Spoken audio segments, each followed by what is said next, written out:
আমার একটি মাত্র কন্যা,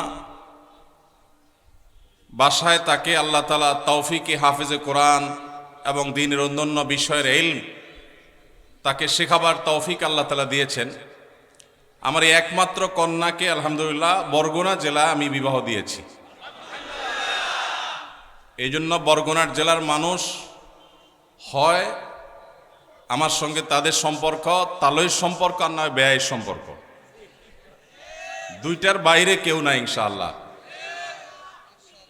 হয় তালয় না হয় ব্যয়। শুধু বরগুনা জেলাই নয়, বৃহত্তর বরিশাল এলাকার মানুষের কিছু বৈশিষ্ট্য আছে, ভালো দিক আছে। তন্মধ্যে থেকে একটি হলো দ্বীনের অতন্দ্র প্রহরী হিসাবে দ্বীনকে ভেতর থেকে ধারণ করার দিক থেকে, দ্বীনদার মানুষের সংখ্যার দিক থেকে বাংলাদেশের অন্য অনেক জেলার চাইতে বৃহত্তর বরিশাল অঞ্চলের মানুষ অনেক দূরে এগিয়ে আলহামদুলিল্লাহ। বৃহত্তর নোয়াখালী মানুষ যেরকম দিনদারিতায় অগ্রসর, সিলেট এলাকার মানুষের মধ্যে যেরকম ওলামাদের প্রতি ভালোবাসা শ্রদ্ধা, ওলামাদের সংখ্যা অনেক বেশি, ঠিক একইভাবে এই বরিশাল অঞ্চলে মানুষের মধ্যেও ওলামাদের প্রতি ভালোবাসা ভক্তি অনেক বেশি। অনেক বড় বড় দ্বীনের মার্কাজ, অনেক বড় বড় হেদায়েতের মার্কাজ এবং অনেক বড় বড় দ্বীনী প্রতিষ্ঠান এ অঞ্চলে আল্লাহ তাআলা রেখেছেন। এটা এই অঞ্চলে মানুষের সৌভাগ্যের বিশেষ কারণ বলে আমি মনে করি।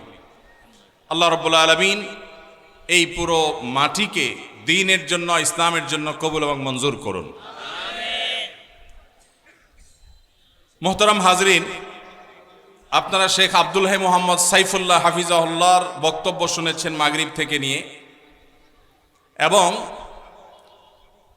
ওয়াজ মাহফিল আলহামদুলিল্লাহ দুই একজন বক্তার বক্তব্য যদি আমরা ধারণ করে গ্রহণ করে বাসায় যেতে পারি তাহলে ওয়াজ মাহফিল সাকসেস এবং সফল। অনেক বেশি ওয়াজ শোনার আসলে দরকার হয় না, দরকার হয় আমল করার।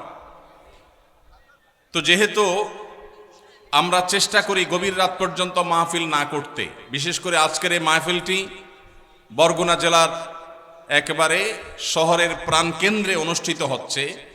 শহরে ঘনবসতি আছে, এখানকার মানুষজন যাতে ডিস্টার্ব ফিল না করেন সেজন্য আমরা গভীর রাত পর্যন্ত মাহফিল চালাবো না, সেটা আমি আয়োজকদেরকে আগে জানিয়েছি এবং এটা আমার নিজস্ব নিয়মের ওপর খেলাফ।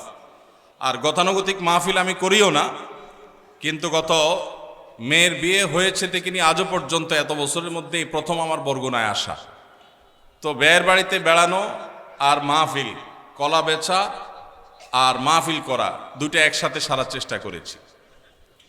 তো সেজন্য যেটুকুন সময় আমার কাছে আছে, আপনারা অনেক কষ্ট করে এসেছেন, আপনাদের অনেক প্রশ্ন আমার কাছে আছে, আমরা আলোচনা না গিয়ে সোজা প্রশ্নোত্তরে চলে যাব, কারণ প্রত্যেকটা প্রশ্নের উত্তর প্রসঙ্গে অনেক কথা বলা হবে, সেটাই একটা কমপ্লিট আলোচনা আল্লাহ চাহেন। তো আমরা আলোচনা এবং প্রশ্ন উত্তর দুইটা করতে গেলে দেখা যায় যে প্রশ্নোত্তরগুলো থেকে যায়, অনেক প্রশ্নের উত্তর দেওয়া যায় না। সেজন্য আমরা আজকে প্রশ্নগুলো, আপনাদের প্রশ্ন যেগুলো আসছে সেগুলোর উত্তর আমরা দিতে চাই।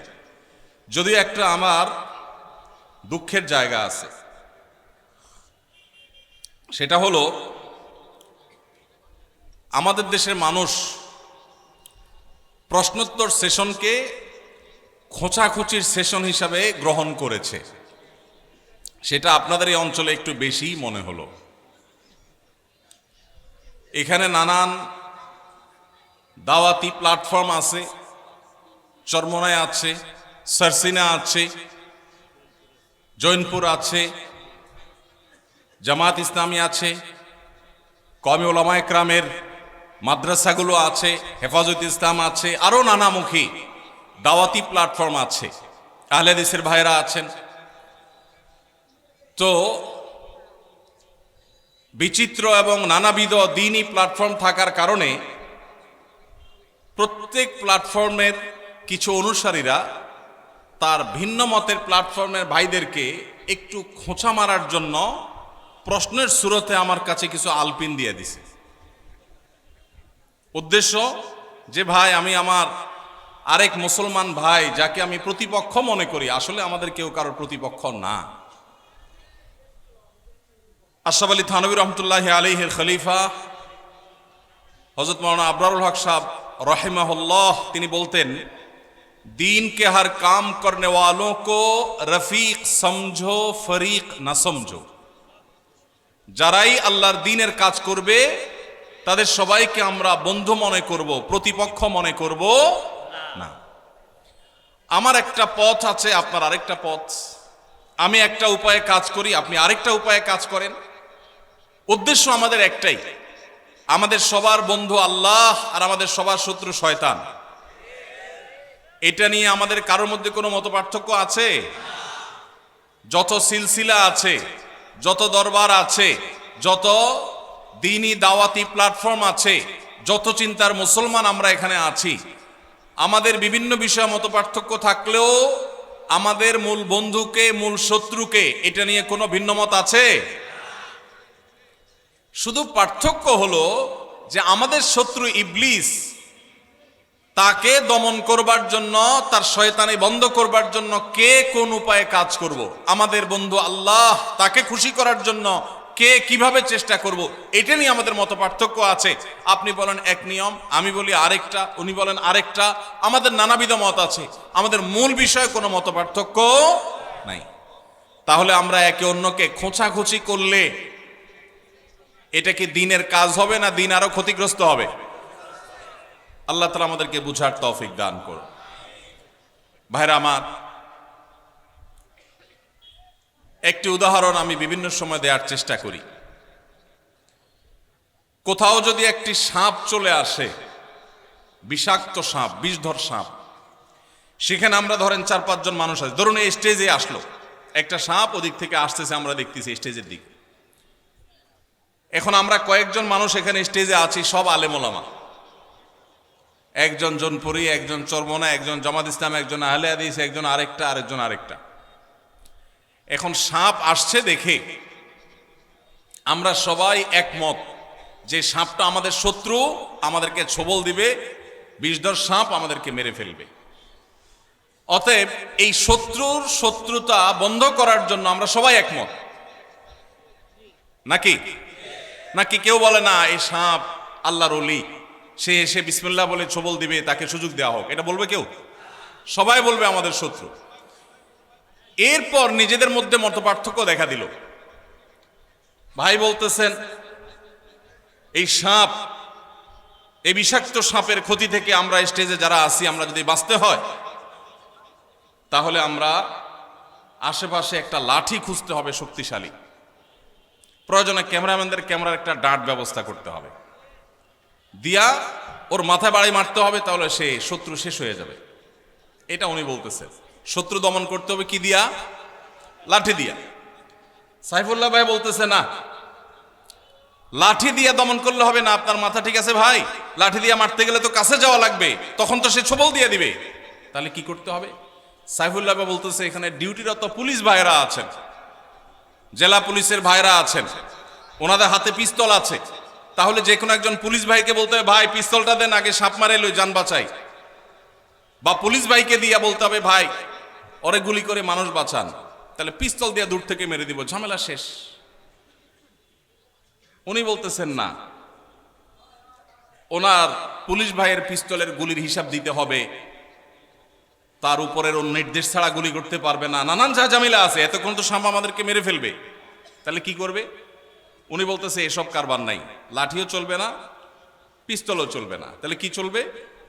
একটা ঢেল মারতে হবে দূর থেকে। ঢেল যদি না পাওয়া যায়, হাতের মোবাইল মেরে দেবো দরকার হলে, চায়ের কাপ মেরে দেবো দরকার হলে যে মাছরাঙ্গা টিভির ভাইয়ের এইটা মেরে দিয়ে আবার যান বাঁচাবো, পরে এরকম একটা কিনতে পাওয়া যাবে। উনি বলতেছে একটা ঢেল মারতে হবে। তাহলে লাঠি, পিস্তল, ঢিল। পাশের ভাই বলতেছে ভাই ঢিলা একেবারে সই করে মারা এত সহজ কাজ না, আমরা তো কেউ প্রশিক্ষণ প্রাপ্ত না, একটু এদিক সেদিক হলে তো ছোবল মেরে দিবে। তাহলে কি করতে হবে? উনি বলতেছেন যে একটা লম্বা তরবারি খুঁজে পাওয়া যায় কিনা দেখতে হবে। বাকিরা বলতেছে ভাই তরবারি এই যুগে কোথায় পাবে, আপনি কি বলেন এসব? এই যে মতপার্থক্য আমরা করতেছি, এখন মতপার্থক্য হওয়াটা স্বাভাবিক, সবাই একমতের তো হবে না। এই মতপার্থক্যটা বাড়তে বাড়তে বাড়তে বাড়তে এমন দূর বাড়ছে যে উনি অনেক কিতাবপত্র নিয়ে আসছে এবং সেগুলো দিয়ে সাবেত করতেছে। দেখেন মুসা আলাইহিস সালাম লাঠি দিয়া কি করছেন, দেখেন ফেরাউনরে পরাজিত করে ফেলছে লাঠি দিয়া, অতএব লাঠির মধ্যে বরকত আছে, আপনাদের সমস্ত পিস্তল বুস্তল এগুলোতে কোনো বরকত নাই। উনি এটা সাবেত করার জন্য কিতাবপত্র নিয়ে আসছে। আর উনি ওনার পিস্তল সাবেত করার জন্য বলছে না আধুনিক যুগের লাঠি, মুসা আলাইহিস সালামের লাঠি যুগের পিস্তল, কোনো অসুবিধা নেই। উনি এই ক্ষেত্রে তাকি উসমান সাহেবের ফতোয়া নিয়ে আসছে, আধুনিক যুগের অস্ত্র ব্যবহার করলে কোনো নাজায়েজ হবে না। উনি সেটা দলিল পত্রের জন্য কিতাবের গাঁটটি নিয়ে আসছে। উনি ওনারটার পক্ষে, উনি ওনার পক্ষে কিতাব নিয়ে আসছে। সবাই যার যার কিতাবপত্র নিয়ে দলিল দিয়া প্রমাণ করতেছে, বাহাস হচ্ছে, বিতর্ক হচ্ছে, আমারটা ঠিক তামারটা ঠিক, এরটা ভুল আমারটা সঠিক, এটা নিয়ে বিরাট বহস বিতর্ক হচ্ছে। আমরা যারা আম সাধারণ মানুষ আছি, আমরা কিছু ওনার ভক্ত, কিছু ওনার ভক্ত, কিছু ওনার ভক্ত, কিছু ওনার ভক্ত, আমরাও কয়েক ভাগে ভাগ হয়ে গেছি। ভাগ হয়ে আবার বলতেছি না আমার হুজুরটা সঠিক আর বাকি সব দালাল। এরা মূলত সাপের দংশনে সবাইকে হত্যা করতে চায়, এরা ইহুদিদের দালাল। এখানে আসছে মূলত তারা আমাদেরকে দংশন করে শেষ করবার জন্য। এই জন্য সাপ মারার যে আসল বুদ্ধি সেটা সে গ্রহণ না করে সে চিপা চাপায় এই সমস্ত ছোটখাটো আজাইরা বুদ্ধি দিয়ে বেড়াচ্ছে। এই লোকটা আসলে ষড়যন্ত্রকারী। এটা করতেছে কারা? আমরা আম পাবলিক যারা, তারা। সাপ তো নিশ্চয়ই অপেক্ষা করবে যে এদের বহস বিতর্ক চলতেছে, যেহেতু এগুলো শেষ হোক তার আগে আমি কিভাবে দংশন করব। কি বলেন? সাপ অপেক্ষা করবে না? কেন করবে না? সাপ তো অপেক্ষা করবে যে তাদের গন্ডগোল ফাসাদ মিটমাট করুক, তারা কি নিয়ে আমার সাথে ফাইট করবে আগে ঠিক করুক, তারপর আমি দংশন করব। এই জন্য অপেক্ষা করবে সাপ। সাপ কি করবে? ওই লাঠিওয়ালারাও ছবল দিবে, পিস্তল আলারাও মারবে, চান্স পাইলে ডেল আলারাও মারবে, তরবারি আলারাও মারবে। ঠিক না ঠিক? শত্রু চিহ্নিত, শত্রুর শত্রুতা নিয়ে কোনো মতপার্থক্য নাই। মতপার্থক্য হলো কিভাবে শত্রুতার দমন হবে, কিভাবে তাকে শেষ করতে হবে। মতপার্থক্য হলো আল্লাহ আমাদের সবারই প্রিয়, আল্লাহর প্রিয় পাত্র হওয়ার জন্য কোন পদ্ধতি অবলম্বন করবে এইটা নিয়ে। যদি এই গন্ডগোল ফাসাদ আর তর্ক বিতর্ক এগুলো না করে উনি ওনার লাঠিটা মারতো, উনি ওনার পিস্তল দিয়া মারতো, উনি ওনার ঢেলটা মারতো, উনি ওনার তরবারি দিয়া মারতো, তাহলে সাপটা মরে যেত। কথা কি বুঝাইতে পারছি? আজ দুর্ভাগ্যজনক বাস্তবতা আমাদের মুসলমানদের, আমরা পদ্ধতি নিয়ে গন্ডগোল করছি, মূল উদ্দেশ্যের মধ্যে কোনো মত পার্থক্য নাই। আমার সাথে আমার ভাইয়ের কারোর কোনো মত পার্থক্য নাই। আমরা সবাই জান্নাতে যেতে চাই। আমাদের সবার রব কে? আমাদের রাসূল কে? আমাদের কেবলা কি? আমাদের কোরআন, আমাদের হাদিস, আমাদের কোনো বিষয় নিয়ে আমাদের মৌলিক কোনো বিষয় নিয়ে কোনো মত পার্থক্য আছে? নাই। শাখাগত বিষয়ে মত পার্থক্য আমরা এত বড় করে ফেলেছি, ওই মত পার্থক্য দিয়ে আমি আমার ভাইকে শত্রু বানিয়েছি, প্রতিপক্ষ বানিয়েছি। আসল শত্রুর কথা আমরা ভুলেই গেছি। আসল শত্রু সে ফনা তুলছে মুসলিম মিল্লাতকে দংশন করবার জন্য, বাংলাদেশের মানুষের দিনদারিটাকে ধ্বংস করবার জন্য তারা ফনা তুলছে, আর আমরা আছি আমাদের নিজেদের মধ্যকার মত পার্থক্য নিয়ে। আল্লাহ তাআলা আমাদেরকে হেদায়েত দান করুন। ভাইরা আমার, অতএব মত পার্থক্য থাকবে, এটা স্বাভাবিক। সবাই মনে করবে না যে এই সাপকে লাঠি দিয়ে মারলেই হবে, এক একজন এক এক মতের হবে, এটা স্বাভাবিক। ডক্টর খন্দকার আব্দুল্লাহ জাহাঙ্গীর রহমতুল্লাহি আলাইহি তিনি সারা জীবন এই দাওয়াতের ফেরি করে যাওয়ার চেষ্টা করেছেন। ইত্তেফাক, ইত্তেহাদ মাআল ইখতিলাফ, বৈচিত্র্যপূর্ণ ঐক্য, মতপার্থক্য থাকা সত্ত্বেও ঐক্যবদ্ধ থাকার চেষ্টা করা। আল্লাহ তাআলা সব মানুষকে এক বুঝ দিয়ে তৈরি করেন নাই। সাহাবীদের ভিতর মতপার্থক্য ছিল কি ছিল না? ছিল। শুধু মুস্তাহিদ সাহাবীদের না, সাধারণ সাহাবীদের মধ্যেও মতপার্থক্য ছিল। একটা আমল এক সাহাবী একরকম করছেন, আরেক সাহাবী আরেক রকম করেছেন, হাদিসে আছে না নাই? কিন্তু সাহাবীরা কেউ কারোর বিরুদ্ধে গোষ্ঠী উদ্ধার করতে, মাসআলাগত কারণে, ফিকহি কোনো বিষয় নিয়ে, দ্বীনি কোনো বিষয় নিয়ে তারা কারোর বিরুদ্ধে আমাদের মতো এরকম একে অন্যের শত্রুতায় তারা উপনীত হন নাই। আল্লাহ তাআলা আমাদেরকে হেদায়েত দান করুন। এই কথাগুলো এজন্য বলা ভাই, যে প্রশ্ন আমার কাছে আসছে সেটা এখান থেকে আরো কয়েক গুণ বেশি হবে। প্রশ্নগুলো বাছাই করে করে বাদ দিতে হয়েছে, কারণ এগুলো আমার কাছে মনে হয়েছে প্রশ্ন না, এক একটা আলপিন। এটা দেয়া হয়েছে, এক হুজুরের মুরিদ প্রশ্ন দিয়েছে আরেক হুজুরের মুরিদরে আলপিন দিয়ে খোঁচা দেওয়ার জন্য, যে হুজুর এদের এই আমলটা নিয়ে একটু ইখতিলাফ আছে, তো আপনি বিষয়ে দুই কথা বলে একটা খোঁচা দিয়ে দেন, আমি তো দিতে পারতেছি না, আপনার হাতে একটা আলপিন দিলাম, আপনি একটা দিয়ে দেন। এটা কি দিনদারিতা? আল্লাহ তাআলা আমাদেরকে হেদায়েত দান করুন। ভাইরা আমার, জান্নাতে আমরা কে যাচ্ছি গ্যারান্টি কি আমাদের কাছে আছে? আমি যেটা বুঝছি সেটাকে আমি সঠিক মনে করব 100 বার, এবং সেটা দাওয়াত মানুষকে দিব, সেটাও ঠিক আছে। কিন্তু আরেকজনের ডিসকারেজ যখন করব, আরেকজনের খণ্ডন যখন করব, একটু রয়ে সয়ে করব। একেবারে জাহান্নাম তার জন্য লিখে দলিল দিয়ে স্ট্যাম্প করে দিয়ে দিচ্ছি, যেভাবে এই দিন মুহাম্মদ সাল্লাল্লাহু আলাইহি সাল্লাম শিখায় যান নাই। আজ ছোটখাটো বিষয় নিয়ে আমরা একে অন্যকে প্রতিপক্ষ বানাচ্ছি। আবারও সেই আবুল হক সাহেব রাহিমাহুল্লাহ সেই উক্তিকে আমরা স্মরণ করি, दीन के हर काम करने वालों को रफीक समझो, फरीक न समझो। আমার ভাই কোন একটা প্ল্যাটফর্মে আল্লাহর দ্বীনকে বুলন্দ করবার জন্য, কোরআন এবং হাদিসকে বিস্তার করবার জন্য, আল্লাহর বান্দাদেরকে আল্লাহমুখী করবার জন্য চেষ্টা করছেন। আমার কাছে মনে হচ্ছে এই পদ্ধতি খুব বেশি ইফেক্টিভ না, আমার কাছে মনে হচ্ছে তিনি যেভাবে করছেন তাতে কিছু ভুল ত্রুটি হচ্ছে। এরপরেও তারও যেহেতু উদ্দেশ্য ভালো, আমি তার প্রতি সহযোগিতাপূর্ণ মনোভাব থাকবে, সে আমার বন্ধু হবে, শত্রু হবে না। ভাইরা আমার, আমরা ভিন্ন মতের মানুষদেরকে বিভিন্ন সময় দাওয়াত দেই না? আওয়ামী লীগ করলে বিএনপির লোক, বিএনপির লোক করলে আওয়ামী লীগের লোক, পরস্পরের মধ্যে দাওয়াত দেওয়া দেই হয় কি হয় না? হয়।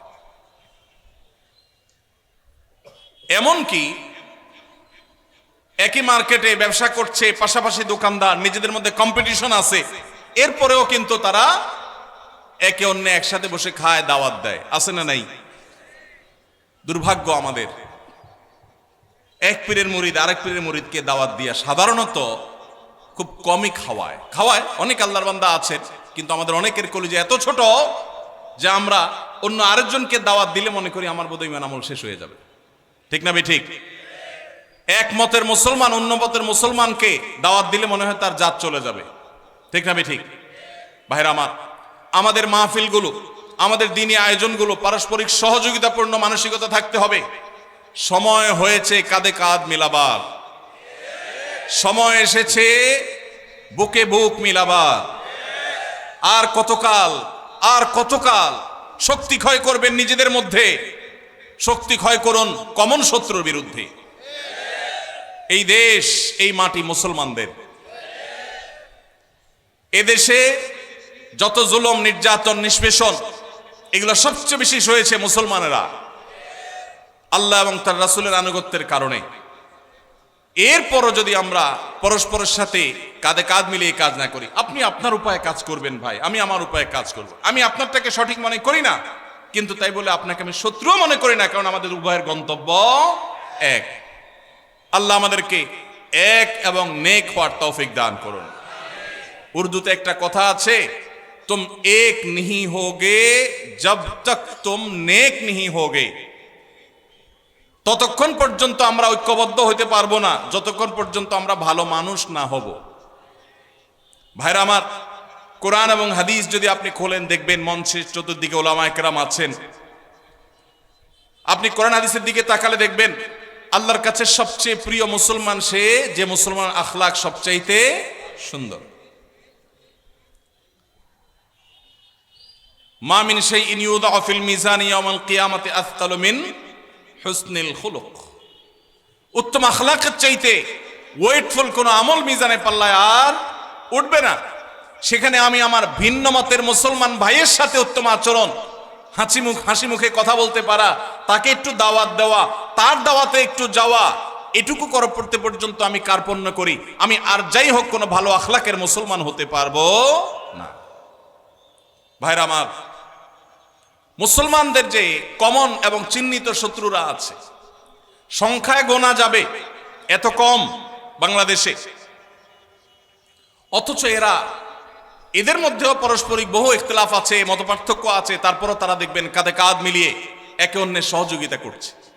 মুসলমানদের ইসলামের শত্রুতার জন্য আল্লাহ এবং তার রাসূলের আনুগত্য এদেশে মানুষ যেন না করে, মুসলমানদের মধ্যে বেহায়াপনার সয়লাভ করে দেওয়ার জন্য, মুসলমানদের শিক্ষা সন্তানদেরকে শিক্ষার নামে কুশিক্ষা দিয়া ঈমান বিমুখ করবার জন্য প্রত্যেকে যার যার জায়গা থেকে কাজ করছে, যার হাতে যেটা আছে সে সেটা দিয়ে চেষ্টা করছে আঘাত করার জন্য।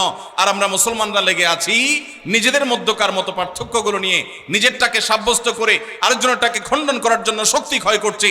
আমার শক্তি সামনে এগিয়ে যাওয়ার জন্য ব্যয় না করে আমাদের নিজেদের মধ্যে নষ্ট করার জন্য আমরা ব্যয় করছি। আল্লাহ আমাদেরকে আমাদের শক্তিকে নিজেদের মধ্যে ব্যয় না করে, ক্ষয় না করে আমাদের কমন শত্রুর বিরুদ্ধে ক্ষয় করার তৌফিক দান করুন। আমরা চেষ্টা করব তো ইনশাআল্লাহ।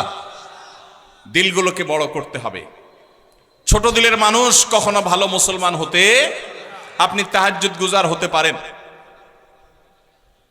আপনি নিয়মিত নফল রোজা নফল নামাজকারী হতে পারেন, আপনি বহু দানকারী হতে পারেন, কিন্তু আপনার দিলটা যদি ছোট হয় তাহলে আর যা হোক আপনি আল্লাহর খাতায় ভালো মুসলমান হতে পারবেন না। তবে আমি দিল বড় করার মানে এটা বলতেছি না যে আপনার আকীদা, আপনার মানহাজ, আপনার বুঝ, আপনি যেটাকে সঠিক মনে করেন সেগুলো সব জবাই করে দিয়ে আপনাকে গোলালু হয়ে যেতে আমি বলছি না। আপনার আদর্শে আপনি অটল থাকেন, আপনার আকীদে আপনি অটল থাকেন, কিন্তু ভিন্ন মতের মুসলমান ভাইকে শত্রু মনে করবেন না। আমার ভাই, সে আমার শত্রু না। হাজারটা মতো পার্থক্য তার সাথে আমার থাকতে পারে, সে আমার আপন, সে আমার ভাই। আল্লাহ আমাদের সবাইকে জান্নাতুল ফেরদাউসে মিলেমিশে একাকার হয়ে আমরা যে থাকবো, দুনিয়াতে আল্লাহ তাআলা সেই পরিবেশ আমাদেরকে করার তৌফিক দান করুন। জান্নাতে কি মুসলমানদের মধ্যে যারা হকপন্থী, কোরআন এবং সুন্নাহর অনুসারী, আহলে সুন্নাহ ওয়াল জামাতের গণ্ডিতে যারা আছে, এদের মধ্যে যে ভিন্ন ভিন্ন মত আছে, ভিন্ন ভিন্ন সিলসিলা আছে, এদের বিভিন্ন সিলসিলা মানুষ থেকে মানুষ জান্নাতে যাবে না, যাবে না। এমনকি জান্নাত তো অনেক পরের বিষয়। আমরা যখন 5 ওয়াক্ত নামাজে দাঁড়াই, আমাদের নামাজের কাতারে আশেপাশে ভিন্ন ভিন্ন মতের লোকজন দাঁড়ায় কি দাঁড়ায় না? কি বলেন, দাঁড়ায় কি দাঁড়ায় না? আমার জামাত ইসলামী ভাইয়ের সাথে চরমনের ভাই কি একসাথে দাঁড়ায় কি দাঁড়ায় না? আমার আহলে হাদিস ভাইয়ের সাথে হানাফি ভাই দাঁড়ায় কি দাঁড়ায় না? আমার সরসিনার ভাইয়ের সাথে চরমনের ভাই কাঁধে কাঁধ মিলিয়ে দাঁড়ায় কি দাঁড়ায় না? আমার হেফাজতের ভাইয়ের সাথে অহেফাজতের ভাই একসাথে দাঁড়ায় কি দাঁড়ায় না? যেই নামাজ আমাকে শিক্ষা দিয়েছে সকল মুসলমানের সাথে কাঁধে কাঁধ মিলিয়ে দাঁড়িয়ে একাকার হয়ে যাওয়ার জন্য, মসজিদ থেকে বের হয়ে কেন আমরা এক একজনকে শত্রু ট্রিট করি? ভাইরা আমার, এখনো যদি আমরা পরস্পরকে খোঁচাখুচি বন্ধ না করি, তাহলে মনে রাখবেন আমাদের তরুণরা, সাধারণ শিক্ষিতরা আমাদের এই আচরণের কারণে তারা দিন থেকে দূরে সরে গেলে কিয়ামতের ময়দানে আল্লাহর কাঠগড়ার আসামি আমাদেরকে হতে হবে। আমরা মাহফিলগুলোতে, আমরা দ্বীনি আয়োজনগুলোতে একে অন্যের গোষ্ঠী উদ্ধার করি, বন্ধ করি। আমরা নিজের কথা বলি, কোরআন হাদিসের দিকে মানুষকে আহ্বান করি। আল্লাহ আমাকে, আপনাকে, আমাদের সবাইকে আমল করার তৌফিক দান করুন। আমরা সবাই প্রত্যেকটা মহল্লায়, প্রতিটা এলাকায় আমরা আমাদের কাজ করব, যে যেটাকে সঠিক মনে করছি সেটাই করব, সেটার পথেই মানুষকে দাওয়াত দিব। কিন্তু আরেক ভাই আরেকটা পথে দাওয়াত দিচ্ছেন, তাকে আল্লাহর ওয়াস্তে আমি আমার শত্রু মনে করব। আল্লাহ বলেছেন, তাআবানু আলাল বিররি ওয়াত তাকওয়া ওয়ালা তাআবানু আলাল ইসমি ওয়াল উদওয়ান। তোমরা বীর এবং তাকওয়া, ভালো কাজ এবং তাকওয়ার কাজে একে অন্যের সহযোগী হও। আল্লাহ বলেন নাই তাআবানু আলাল বাররি ওয়াল মুত্তাকি। আল্লাহ বলেছেন তাআবানু আলাল বিররি ওয়াত তাকওয়া। চেহারা দেখে, চোখ দেখে দেখে তুমি সহযোগিতা করবা, সেটা আল্লাহ বলেন নাই। ব্যক্তি দেখে সহযোগিতা করতে বলেন নাই, আল্লাহ কর্তা দেখে সহযোগিতা করতে বলেন নাই। আল্লাহ বলেছেন কোঅপারেশন করবে, একে অন্যের প্রতি সহযোগিতামূলক আচরণ করবে কর্ম দেখে। কর্ম দেখে না কর্তা দেখে? কর্ম দেখে। উনি আরেক মতের মানুষ, কর্তা ভিন্ন, কিন্তু কাজটা ভালো করতেছে, আমি সহযোগিতা করব না অসহায়তা করব? উনি যত ভালো কাজই করুক, উনি আমার দলের না, আমার মতের না, আমার সিলসিলার না, এই জন্য তার ওই কাজে আমি সহযোগিতা করব না। এটা কি কোরআনের উপর আমল হবে না বেআমল হবে? ভাইরা আমার, আমার ভিন্ন মতের ভাইও যদি কোনো ভালো কাজ করে, আল্লাহ বলেছেন কাজ ভালো কিনা সেটা দেখবা, কাজ ভালো হলে সহযোগিতা করবো। আমরা করবো তো ইনশাআল্লাহ। সহযোগিতা করতে না পারেন, আল্লাহর ওয়াস্তে বিরোধিতা করবেন, শত্রুতা করবেন, চেষ্টা করা যাবে তো ইনশাআল্লাহ। এই কথাগুলো এই জন্য বললাম, প্রশ্নগুলো দেখে আমার আসলে খুব খারাপ লেগেছে। সাইফুল্লাহ ভাইকে বলতেছিলাম প্রশ্ন বাছাই করতে করতে যে এত অবস্থা খারাপ কেন? তিনিও প্রশ্ন পড়ে পড়ে হাসছেন আর বলতেছেন যে আমাদের এখানে সব সিলসিলা আছে তো, মাশাআল্লাহ সিলসিলা সিলসিলা এত সিলসিলা জমে গেছে যে এখানে কে কাকে খোঁচাখুচি করবে। হয়তো মুরব্বীরা এসব করে না, আমাদের অনুসারী ভক্ত ভাইদের অনেকে করে, অনেকে সওয়াবের কাজ মনে করে একে অন্যের গোষ্ঠী উদ্ধার করে। আছে না নেই? সওয়াব হবে না গুনাহ হবে? ভালো করে শুনে রাখবেন, যে আলেম আপনাকে বিভক্তি শিখায়, যে আলেম আপনাকে আপনার মুসলমান ভাইয়ের বিরুদ্ধে শত্রুতা শিখায়, সে আলেম আপনাকে কোরআন সুন্নাহর দিকে আহ্বান করছে না। আপনার কোন উস্তাজের সান্নিধ্য, সোহবত, সংস্রব যদি মুসলমানদের মধ্যে বিবাদকে উস্কে দেয়, তাহলে আপনার সে শিক্ষক পরিবর্তন করা প্রয়োজন। মনে রাখবেন, আল্লাহ নবী সাল্লাল্লাহু আলাইহি সাল্লাম উম্মতকে ঐক্যবদ্ধ করবার জন্য এসেছেন, বিভক্ত করবার জন্য। আল্লাহ বলেছেন, স্মরণ করো তোমরা সেই সময়ের কথা, ইদ কুনতুম আ'দা ফাআল্লাফা বাইনা কুলুবিকুম, তোমরা ছিলে বহুদা বিভক্ত, একে অন্যের শত্রু। দিন এসে মুহাম্মদ সাল্লাল্লাহু আলাইহি সাল্লাম এসে তোমাদেরকে ঐক্যবদ্ধ করে দিয়েছেন। আউস খাজরাজের মধ্যকার বিভক্তি নবী সাল্লাল্লাহু আলাইহি সাল্লাম দূর করেছেন।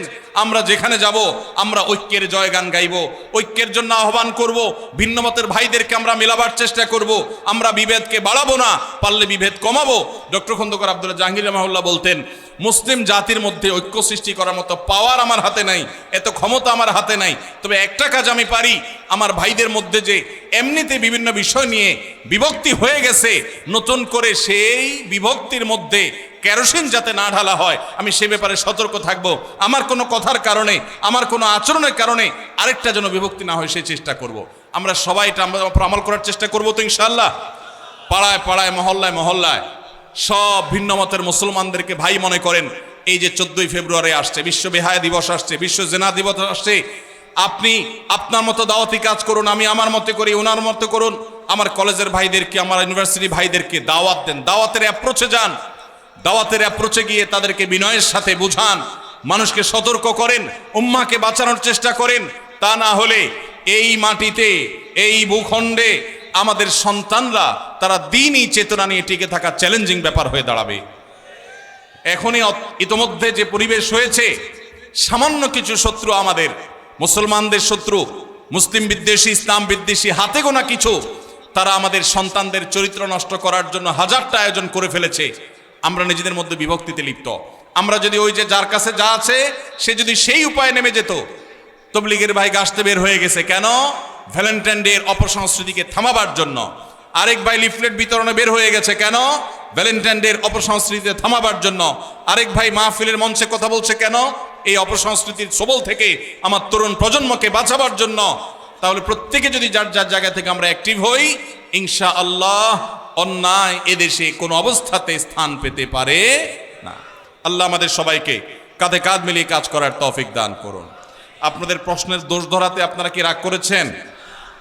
দেখেন, আপনারা আবার রাগ করেন না, কারণ আপনাদের এলাকার তারিফ করেছি। এখন আপনারা যদি বলেন শুধু পাম্পট্টি দিতে, তাহলে সেটা তো আমার সঠিক কাজ হবে না। আমি যেটা দোষ দেখেছি সেটাও বলার চেষ্টা করেছি। আল্লাহ আমাকে, আপনাকে, আমাদের সবাইকে ইসলাহ করার তৌফিক দান করুন। চলেন ভাই আমরা প্রশ্নের উত্তরে চলে যাই। অনেক প্রশ্ন, আপনাদের কয়টা উত্তর দেওয়া সম্ভব আমি জানি না। বিসমিল্লাহ। প্রথম প্রশ্ন, ধূমপান বা অ্যালকোহল পান করলে কি নামাজ হবে কিনা? বা আমরা অনেকের কাছে শুনেছি যে 40 দিন যাবত নামাজ হবে না, এটা কতটুকু সত্য? আর এটার ব্যাখ্যাও জানতে চাচ্ছিলাম। দেখুন, একটি হাদিস রয়েছে, নবী সাল্লাল্লাহু আলাইহি সাল্লাম বলেছেন, কেউ যদি নেশা গ্রহণ করে, নেশা জাতীয় কোনো দ্রব্য গ্রহণ করে এবং সে যদি নেশাগ্রস্ত হয়, 40 দিন যাবত তার ইবাদত কবুল হবে না, নামাজ কবুল হবে না। তো এই হাদিসে নেশাগ্রস্ত হওয়ার কথা বলা হয়েছে। ধূমপান করা গুনাহ, এটা জায়েজ নাই, এ বিষয়ে তেমন কোনো মতপার্থক্য আলেমদের মধ্যে নাই।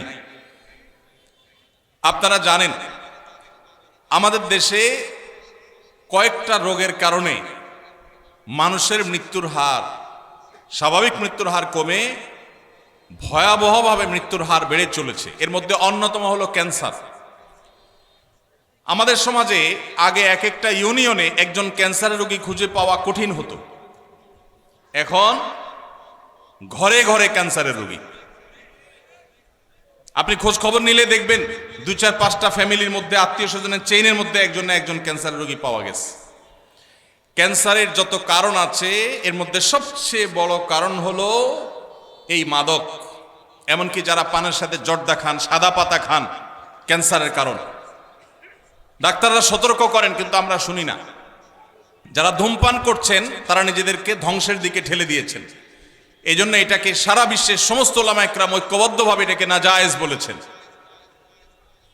অনেক ওলামা একরাম এটাকে হারাম বলেছেন। এই জন্য এমনিতে ধূমপান করা নাজায়েজ কথা, গুনাহের কথা।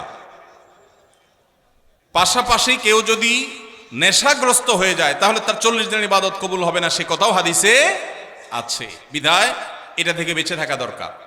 আমাদের যে সমস্ত ভাইয়েরা ধূমপানের বদভ্যাসে এখনো আছেন, অনেকেই আছেন, এই মাহফিলে হয়তো থেকে থাকতে পারেন, তাদের সংশোধনের জন্য সবচেয়ে বড় সুযোগটা সামনে আসছে রমজান মাস। রমজান মাসে মানুষ 12 থেকে 14-16 ঘন্টা এমনি রোজা রাখে, আবার ঘুমে থাকে রাতে প্রায় 6 ঘন্টা, তাহলে 14 আর 6 20 ঘন্টা। তারাবির নামাজ এবং অন্যান্য ইফতার সাহারি এগুলো মিলে যদি আরো 1 ঘন্টাও ধরেন তাহলে 21 ঘন্টা, আর বাকি থাকে কয় ঘন্টা দিনের? মাত্র 3 ঘন্টা যদি কষ্ট করে জিম খিসে কেউ নিজেকে নিয়ন্ত্রণ করতে পারে তাহলে 30 দিন তার ধূমপান ত্যাগ করার অভ্যাস গড়ে উঠবে ইনশাআল্লাহ। অনেক ভাই আছেন ধূমপান ত্যাগ করতে চান, কিভাবে করবেন তিনি জানেন না। রমজান মাস হলো তার সবচেয়ে বড় সুবর্ণ সুযোগ, চাইলেই এই বদভ্যাস ত্যাগ করা যায়। আল্লাহ আমাদেরকে তৌফিক দান করুন। এরপরে প্রশ্ন, বড় বড় আলেম ওলামা পরামর্শ দেন যারা মাদ্রাসায় খেদমত করেন আপনারা খেদমতের পাশাপাশি ছোটখাটো ব্যবসা করবেন। আমরা যারা হিফজ বিভাগে খেদমত করি আমাদের ক্লাস রুটিন এমনভাবে সাজানো এর মধ্যে অন্য কিছু করার সময় থাকে না, এবং আমাদের বেতন সব থেকে কম। এই টাকা দিয়ে সংসার চালাতে খুবই কষ্ট হয়। এখন আমাদের করণীয় কি? এই প্রশ্ন যে ভাই দিয়েছেন খুবই প্রাসঙ্গিক এবং খুবই প্রয়োজনীয় প্রশ্ন দিয়েছেন। আমাদের দেশে হিফজখানা শিক্ষকদের প্রতি অনেক ক্ষেত্রে অবিচার করা হয়। এখানে অনেক মাদ্রাসার পরিচালক আমার ভাইয়েরা আছেন, ওলামা একরাম আছেন। বিনয়ের সাথে বলতে চাই, মাদ্রাসার সংখ্যা, ছাত্রের সংখ্যা না বাড়িয়ে আল্লাহর ওয়াস্তে করজোড় করে অনুরোধ করি কোয়ালিটি বাড়াবার চেষ্টা করেন। আস-সুন্নাহ ফাউন্ডেশনের তরফ থেকে আমরা চাইলে 2-10-20টা দাওরা হাদিস মাদ্রাসা আল্লাহর ফজলে 1 বছরে করে ফেলা কোনো ব্যাপার না। আমাদের একটা বাচ্চাদের মাদ্রাসা আছে, বাচ্চাদের। ঢাকা একটা ব্রাঞ্চ, কুমিল্লা একটা ব্রাঞ্চ। ঢাকায় 600-650 ছাত্র আছে। আমরা চাইলে ঢাকায় আল্লাহর ফজলে 5-10টা ব্রাঞ্চ খুলে ফেলতে পারি, কিন্তু আমরা খুলি নেই। কেন? একটা দিয়েছি, বছর 3 হচ্ছে, আরো 1-2 বছর 3 বছর এই মাদ্রাসার শিক্ষকদের একজন একজন করে ঘষা মাজা দিয়ে তাকে আমরা যেই শিক্ষকের স্বপ্ন দেখি, আমরা ছোটবেলা যে উস্তাজদের দর্দে দিল অনুভব করতাম সেরকম উস্তাজ গড়ে তুলব, সেরকম মুহতামিম প্রিন্সিপালকে গড়ে তুলব, অভিভাবকদেরকে গড়ে তুলব। আল্লাহ তৌফিক দিলে ইনশাআল্লাহ এরপরে আমরা ব্রাঞ্চ খুলব। এবং চাইলেই বড়দের মাদ্রাসা করতাম। অনেক আলেম আছেন ছোটদের মাদ্রাসা করতে চান না, দাওরায়ে হাদিস খুলতে চান, ইফতা খুলতে চান, নিচের দিকে খুলতে চান না। আমরা উল্টা, আমরা বলি আমরা নিচের দিক থেকে গড়ব। একদম ছোট বাচ্চা নেব, জীবনে কোনো স্কুলে কোনো মাদ্রাসা যাই নাই, ওকে নিব, এই কাদামাটিকে আমার মতো করে আমি গড়ব। এই ছেলেই এক সময় যুগের মুজাদ্দিদ হবে ইনশাআল্লাহ। আর আমি নিজ থেকে নানান বদভ্যাস এক এক মাদ্রাসা এক এক স্কুল থেকে এক একটা নিয়ে আসছে, ওই বুড়া বয়সে বাচ্চার পিছনে সময় দিব, ওইটা সময়টাকে আমরা নষ্ট সময় মনে করি। হ্যাঁ, তাদের পিছনে সময় দিতে হবে ভিন্নভাবে, কিন্তু আমরা কোয়ালিটি গড়ার চেষ্টা করি। ভাইরা আমার, যারা মাদ্রাসা পরিচালনা করেন আল্লাহর ওয়াস্তে ছাত্র সংখ্যা না বাড়িয়ে, বলতে ভালো শোনা যায় 500 ছাত্র 600 ছাত্র, দাওরায়ে হাদিস আছে, ইফতা আছে, আদব আছে, এই গাল গল্প না দিয়ে এইটা বলার চেষ্টা করেন যে আমার এখানে শিক্ষকদের বেতন 20-30 হাজার টাকার নিচে নাই, আমার এখানে পরিচ্ছন্ন পরিবেশ 5 স্টার 4 স্টার দরকার নাই, কমপক্ষে 2 স্টার মানের আছে। এটা বলেন যে আমার এখানকার বাচ্চারা উস্তাদরা সবাই আল্লাহওয়ালা তাহাজ্জুদ গুজার, এটা বলার মতো পরিবেশ গড়েন। সংখ্যা বাড়াবেন না। যেই পরিমাণ মাদ্রাসা এই দেশে আছে, যদি কোয়ালিটি ভালো থাকতো, সঠিক থাকতো, এই দেশের চেহারা বদলাই তার কিচ্ছু দরকার হতো না। এই যে হিফজখানার উস্তাদদের বেতন কম দেন কেন রে ভাই? এই জুলুম। আমরা আমাদের মাদ্রাসা আলহামদুলিল্লাহ জিম্মাদার যিনি, তাকেও দেওয়ার চেষ্টা করি 70,000 টাকার বেশি মাসে। একজন মানুষ শহরে মিনিমাম চলতে যদি তার যা দরকার সেটা যদি আপনি দিতে না পারেন, তখন সে তো ডান বাম উল্টাপাল্টা কাজ করবে। তার ভিতরে আল্লাহর ভয় কম থাকলে আর দুনিয়া তাকে পরিবর্তন করার চেষ্টা করবে। এই জন্য হেফজখানার শিক্ষকদের আল্লাহর ওয়াস্তে তাদের বেতন বাড়াবেন। আর দ্বিতীয়ত হলো, এই যে হেফজখানাগুলোতে যে মারধর হয়, এমন মারধর এখন কমে গেছে আলহামদুলিল্লাহ, কিন্তু এখনো অনেক জায়গায় আছে। এই মারধর কেন হয়? এর যদি 10টা কারণ থাকে, তার একটা কারণ হলো একই ওস্তাদ ওই ভোর 4টা বাজে উঠছে, রাত 10টা পর্যন্ত উনি বসে আছে। মানুষ তো বেচারা, এই ছেলে পড়া পারতেছে না, ওই ছেলে দুষ্টামি করতেছে, এই সবগুলো তার ব্রেনের উপরে প্রেসার পড়ে। সকাল থেকে রাত পর্যন্ত এই একই জিনিস করতে করতে করতে করতে তার ভিতরে যে চাপ আসে, এই চাপের কারণে সে অনেক সময় দেখা যায় মেজাজ হারিয়ে ফেলে। ভাইরা আমার, ইসলাম তো আমাদেরকে ব্যালেন্স শিখিয়েছে। ব্যালেন্স, ইন্নাল্লাহা ইউহিব্বু ইযা আমিলা আহাদুকুম আমালান আইয়ুতকিনাহু, আল্লাহ পছন্দ করেন কাজ যেটাই করবেন ভালোভাবে করবেন, ধানাই পানাই করবেন, দড়ি মাছ নাচুই পানি টাইপ করবেন, মাদ্রাসা দিবেন, হেফজখানা করবেন, 10টা হাফেজ বাইর হবে আর 90টা ঝরে যাবে। এটা আল্লাহ তাআলা পছন্দ করেন না। এই জন্য আমাদের সিস্টেমের ভিতরে ব্যাপক সংশোধনী আনা দরকার। বিশেষ করে হেফজখানাগুলোতে শিক্ষকদের ফ্যামিলি নিয়ে সাথে থাকার সুযোগ তো নাই, উল্টা যে বেতন দেন বেচারা 4 মাসে একবার বাড়িতে যাইতে পারে, বউ বাচ্চার কাছে যেতে পারে না, ডিপ্রেশন, মাথা পেরেশানি এগুলো থাকে, তখন বাচ্চাদের উপরে নানামুখী জুলুম তার দ্বারা হয়ে যায়। এই জন্য ভাইরা আমার, অন্তত কিছু মেসাল সৃষ্টি করেন, কিছু উদাহরণ সৃষ্টি করেন। এই কথাগুলো আপনাদের বলছি, আপনারা অনেকে মাদ্রাসা পরিচালনা করেন, এখানে উলামা একরাম আছেন, হিফজখানা শিক্ষকদের এই দিকটা দেখা দরকার। পাশাপাশি প্রশ্নে যে একটা গুরুত্বপূর্ণ বিষয় উঠে আসছে, আলেমদের অন্য কাজ করা দরকার, এর সাথে আমি শতকণ্ঠে একমত পোষণ করি। উলামা একরাম যারা আছেন, আল্লাহর হস্তে কিছু একটা আপনার ইমামতির পাশাপাশি, আপনার শিক্ষকতার পাশাপাশি কিছু একটা করেন। একমাত্র বাংলাদেশ অদ্ভুত এক দেশ, এদেশে আলেমরা কিছু করলে মানুষ বলে হুজুর দুনিয়াদার হয়ে গেছে। 2004-05 সনের দিকে আমার মনে পড়ে, আমি ঢাকার মণিপুরে এক মসজিদে তখন জিম্মাদারিতে ছিলাম, ইমামতি করি, খতিব সেখানে এখন মৌলানা ওমায়ের কোব্বাদি সাহেব আছেন, ওনাকে রেখে আমি সৌদিতে গেছিলাম। তো আমার মনে আছে, আমার মুয়াজ্জিন সাহেব উনি তখনকার আমলে আপনার ওই যে ফোনে রিচার্জ করার যে কার্ড, তখন তো কার্ড অনেক বেশি বিক্রি হতো, তখন এই কার্ডগুলোর ব্যবসা উনি শুরু করবেন, আমার সাথে পরামর্শ করলেন। আমি বললাম খুব ভালো কথা, দেদারসে শুরু করে দেন। কোন মুসল্লি যদি আপনার চোখের দিকে তাকায়, আমাকে দেখা দিবেন সেই মুসল্লিকে, তারা শায়েস্তা করার দায়িত্ব আমার। উলামা একরাম তারা যদি তাদের দ্বীনি কাজের পাশাপাশি ব্যবসা বাণিজ্য করেন, দেশের জন্য ভালো না খারাপ? আপনি যদি সৌদি আরবে যান, আপনি অবাক হয়ে যাবেন। একজন ইমাম পাওয়া কঠিন হবে, শতকরা একজন ইমাম পাওয়া কঠিন হবে যে ইমাম শুধু ইমামতি করে। অদ্ভুত দেখ, শুধু বাংলাদেশ, আর কিছু করতে পারে না। হুজুর যদি একটা দোকানদারি করে, বলে আরে হুজুরেরও টাকায় ধরছে, মুসল্লিদের ফতোয়ার চোটেই হুজুর টিকে না। আপনি দেখবেন মসজিদুল হারাম, মদিনার মসজিদে নববীর ইমাম খতিব যারা আছেন, এমনকি মুয়াজ্জিন যারা আছেন, আমার জানা মতে একজনও নাই যে শুধুমাত্র এই হারাম শরীফের চাকরি করে। হারাম শরীফের মতো জায়গায় যারা ইমাম আছেন, তারা একজন মন্ত্রী পদমর্যাদার প্রটোকল পান, সরকারি বাসা বাড়ি সৌদি আরবের মতো জায়গায়। এরপরেও দেখবেন হয় কোনো কোর্টের বিচারক ইমাম সাহেবরা, আর না হলে কোনো বিশ্ববিদ্যালয়ের শিক্ষক, সব পিএইচডি হোল্ডার, বড় বড় আলেম। মুয়াজ্জিন সাহেবরা কোথাও না কোথাও চাকরি করেন। হারামের একজন মুয়াজ্জিনের অফিসে আমি সাক্ষাৎ করলাম বছর 2 আগে, আব্দুল্লাহ সাইফুল্লাহর সাথে ছিলেন আমার। ওনার অফিসে গেলাম, এক বাংলাদেশি বলল যে হারামের অমুক মুয়াজ্জিন সাহেবের অফিসে আমি টি বয়ের কাজ করি, আপনারা কি দেখা করবেন নাকি? আমি বললাম হারামের মুয়াজ্জিনের সাথে দেখা করো তো সৌভাগ্যের, চলেন যাই। গেলাম, যাই দেখি কোর্টে তিনি একটা টেবিল চেয়ার নিয়ে বসে কাজ করছেন, এটা চাকরি করতেছে। হারামের মুয়াজ্জিনই তো দূরের কথা, হারামের ঝাড়ুদারি করার সুযোগ পাইলে তো আমাদের দাপটে চলে বলতাম আবার চাকরি করে কে, দরকার আছে? হাদিয়ে খাই তো কুলাবো না।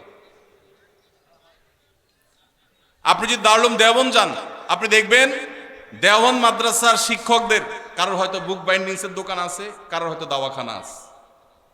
আপনি পাকিস্তানে যান, দেখবেন যে এগুলো আছে। তারেক জামিল সাহেবের ওই যে কি এমটিজে, মৌলানা তারেক জামিল চেইন শপ করেছে। জোনায়েদ জামশেদ তারও ছিল ফ্যাশনের দোকান। বাংলাদেশে আলেমদের এগুলো করতে দোষ। আমি আলহামদুলিল্লাহ দীর্ঘদিন থেকে স্বপ্ন দেখছি এবং স্বপ্নের খুব কাছাকাছি আমি অবস্থান করছি। ছোট ছোট করে এক বা একাধিক ব্যবসা একযোগে শুরু করবো ইনশাআল্লাহ, উদ্বুদ্ধ করার জন্য। ওলামা ইকরামকে আল্লাহ তাআলা সাধারণ মানুষের দিকে যেন চেয়ে থাকতে না হয়, তাদের হাদিয়া নির্ভর যেন হতে না হয়, আল্লাহ সেই তৌফিক দান করুন। এই জন্য সে আন্তরিকতা থাকতে হবে। এখন মুশকিল হলো আমরা যারা আবার ব্যবসা বাণিজ্যে যাই, অনেকে সেই দিকে যাইয়া আমাদের দিনদারিতা এটাতে ঘাটতি চলে আসে, ওটা যেন না আসে। আল্লাহ আমাদেরকে তৌফিক দান করুন। তাহলে হাফেজ সাহেবদের বেতন বাড়ায় দিবেন, তাদের প্রতি জুলুম করবেন না। 5-7 হাজার 10,000 টাকা বেতন, এটা এই যুগে একটা মানুষ চলার জন্য যথেষ্ট না। আল্লাহর ওয়াস্তে এটা করবেন না। মাদ্রাসা যারা পরিচালনা করেন যতটুকু পারবেন ততটুকু করিবেন। আপনারা বলছে কে 500 ছাত্র ভর্তি করতে? আপনারা বলছে কে দ্বারা পর্যন্ত খুলে বসে থাকতে? আপনি যতটুকু চাপ নিতে পারেন ততটুকু নেন, আল্লাহ তাআলা বারাকা দিবেন ইনশাআল্লাহ। আল্লাহ আমাদেরকে তৌফিক দান করুন। হাত পা সচল ও কাজ করার ক্ষমতা আছে, তারপরে ভিক্ষা করে তাদের পেশা হয়ে দাঁড়িয়েছে, তাদেরকে জেনে শুনে ভিক্ষা না দিলে কি গুনাহ হবে কিনা? না, ভিক্ষা না দিলে তো গুনাহ হবেই না, বরং ঢাকায় বিশেষ করে বাচ্চা ভাড়া আনে ভিক্ষা করার জন্য। জানেন তো আপনারা, মহিলার কোলে বাচ্চা, এই বাচ্চা এই মহিলা কয়েক ঘন্টা ভিক্ষা করবে, আবার এরপরে আরেক মহিলা ভিক্ষা করবে, তার কাছে আবার ভাড়া দেওয়া হবে। এই কথাও ঢাকায় এই জিনিসও আছে। তো সেজন্য আপনার কাছে যদি মনে হয় কোনোটা পেশাদার ভিক্ষুক, ওইটার পেশা হলো ভিক্ষুক, আপাদমস্তক সুস্থ সবল মানুষ, কাজ করে না, সে ভিক্ষা করে, তাহলে তাকে ভিক্ষা যদি আপনি না দেন, এর কারণে গুনাহ তো হবেই না, বরং আপনি তাকে সম্ভব হলে নসিহা করে কোনো কাজের জন্য উদ্বুদ্ধ করবেন, এতে আপনার সওয়াব হবে ইনশাআল্লাহ। তবে ধমক দিবেন না। ও আম্মাসা ইলা ফালা তানহার, কেউ হাত বাড়ালে দিতে না পারলে বিদায় দিবেন, পারলে সুন্দরভাবে বিনম্রতার সাথে নসিহা করবেন, ধমক দিবেন না। ধমক দিতে আল্লাহ নিষেধ করেছেন, কারণ আপনি জানেন না তো যাকে আপনি মনে করছেন যে সে পেশাগত কারণে এটা করছে, হতে পারে সে আসলে অভাবী, তখন তার দিলের বদদোয়া পাবেন। এজন্য ধমক দিবেন না, তবে বোঝানোর চেষ্টা করবেন। আল্লাহ আমাদের তৌফিক দান করুন। বিভিন্ন ইসলামী অনুষ্ঠান অর্থাৎ মাহফিলকে কেন্দ্র করে পাড়া মহল্লা এবং বিভিন্ন হাট বাজারে চাঁদা তুলে মাহফিলের আয়োজন করে, এটা ইসলাম কতটুকু সমর্থন করে? ভাইরা আমার, আপনারা করছেন নি? কিরকম করছেন? ফিতা দিয়া? মাশাআল্লাহ মাশাআল্লাহ, এটা একটা মেসালে মাহফিল। এই মাহফিল এটা হয় নাই, আল্লাহ শুকর। আমাদের যখন আমরা মাহফিল করতাম, এখন তো মাহফিল করি না আমি, যখন আমি মাহফিল করতাম আমার একটা ফর্ম ফিল আপ করতে হইতো, ওখানে 12-13টা শর্ত দেওয়া থাকতো, এর ভিতরে একটা হলো এইটা। আমরা লিখে দিতাম যে এই মাহফিলের টাকা কিভাবে জোগাড় হবে সেটা আমাদেরকে বোঝাতে হবে আগে, এরপরে এই রাস্তাঘাটে গণকালেকশন হবে কিনা এটা আমরা জানতে চাইতাম, যদি হয় সেই মাহফিলে আমরা যেতাম না। দেখুন, একটা সময় আমরা যখন মাদ্রাসায় পড়েছি, মাদ্রাসা চালাবার জন্য ওস্তাজদের সাথে আমরাও কালেকশনে বের হয়েছি। বাংলাদেশে এখন আল্লাহর ফজলে একটা ওয়াজ মাহফিল করার জন্য যেই টাকার দরকার হয়, সম্মানজনকভাবে সেই টাকা কালেকশন করা সম্ভব, প্রত্যেকটা এলাকায় সম্ভব। কিছু মানুষের খাসলত আছে যে রাস্তাঘাটে নামাজ ছাড়া তাদের কোনো কাজ হয় না। মাদ্রাসা ছোট ছোট বাচ্চাদেরকে দিয়ে বা নিজেরা রাস্তাঘাটে গাড়ির গতি থামায়া আপনি মানুষের কাছ থেকে চাঁদাবাজি করছেন, এটা আল্লাহর দ্বীনকে অপমান করার শামিল। আপনাকে বলে কে লাখ টাকার বক্তা হায়ার করার জন্য, যে বক্তাকে লাখ টাকা না দিলে আসবে না, সেই বক্তার টাকা জোগাড় করার জন্য রাস্তা আল্লাহর দ্বীনকে বেইজ্জত করছেন। এটা দ্বীনের খেদমত নয়, এটা দ্বীনের ক্ষতি করা। আল্লাহ আমাদেরকে বোধোদয় যেন হয় সেই তৌফিক দান করুন। ভাইরা আমার, যতটুকু লোড নিতে পারবেন ততটুকু করবেন। কে বলেছে আল্লাহ আপনাকে বলেছে যে তুমি একেবারে সবচেয়ে ভাইরাল হুজুর নিয়ে আসো যে লাখ টাকার বান্ডিল ছাড়া যাবে না? কে বলছে? অনেক মুখলেস ওলামা একরাম আছেন, সাদামাটা কথা বলবেন। হেদায়েতের মালিক কে? আল্লাহ রাব্বুল আলামিন। আমাদের পূর্বসূরীদেরকে দেখবেন অনেক সহজ সরল কথা বলেছেন, হাজারো মানুষে হেদায়েত হয়ে গেছে। কত মায়ের পেছের কথা আমরা বলি, হেদায়েত মানুষের হয় না, জোয়ার হয়, হেদায়েত হয় না। আল্লাহ আমাদেরকে সেরকম মাহফিল করার তৌফিক নসিব করুন। আদর্শ মাহফিল করতে গিয়ে আল্লাহর দ্বীনকে কখনো বেইজ্জত করব না ইনশাআল্লাহ। লাইলাতুন নিসফি মিন শাবান প্রচলিত শবে বরাত উপলক্ষে আমাদের করণীয় কি? বিশেষ করে এই রাতে মসজিদে ওয়াজ মাহফিল, দোয়া দরুদ, ইবাদত বন্দেগী এবং নানা ধরনের খানাদানার আয়োজন করা হয়। কোরআন সুন্নাহর আলোকে এগুলো ঠিক কিনা জানালে উপকৃত হব। ভাইরা আমার, লাইলাতুন নিসফি মিন শাবান যেটাকে আমরা শবে বরাত বলি, এই লাইলাতুন নিসফি মিন শাবানে আল্লাহ তাআলা হিংসুক এবং মুশরিক ছাড়া বাকি মানুষদেরকে, বাকি মুসলমানদেরকে আল্লাহ তাআলা সাধারণ ক্ষমা ঘোষণা করেন মর্মে একটা হাদিস আছে। এছাড়া আরো বেশ কিছু হাদিস আছে যেগুলোর কোনো না অনেকগুলো সনদের মধ্যে কিছুটা দুর্বলতা আছে, কিন্তু মোটের পরে এ রাতের ফজিলত সুসাব্যস্ত এবং প্রমাণিত। কিন্তু এর মানে এই নয় যে এই রাতকে কেন্দ্র করে আমরা যা করি আমাদের দেশে তার সব সঠিক। আমাদের দেশে লাইলাতুল বরাতে মানুষের যে ভিড় মসজিদগুলোতে, এটা তো ভালো জিনিস যে মানুষ মসজিদে আসছে, কিন্তু অন্যদিন না এসে এই রাতে বেশি আসার কারণটা কি? লাইলাতুল কদর বেশি ফজিলতপূর্ণ নাকি এই রাত বেশি ফজিলতপূর্ণ? লাইলাতুল কদরের সাথে কোনো তুলনা চলবে? সেই রাতে মানুষ কি এত বেশি ইবাদতের চেষ্টা করে? তাহলে এই রাতে এত বেশি চেষ্টার রহস্যটা কোথায়?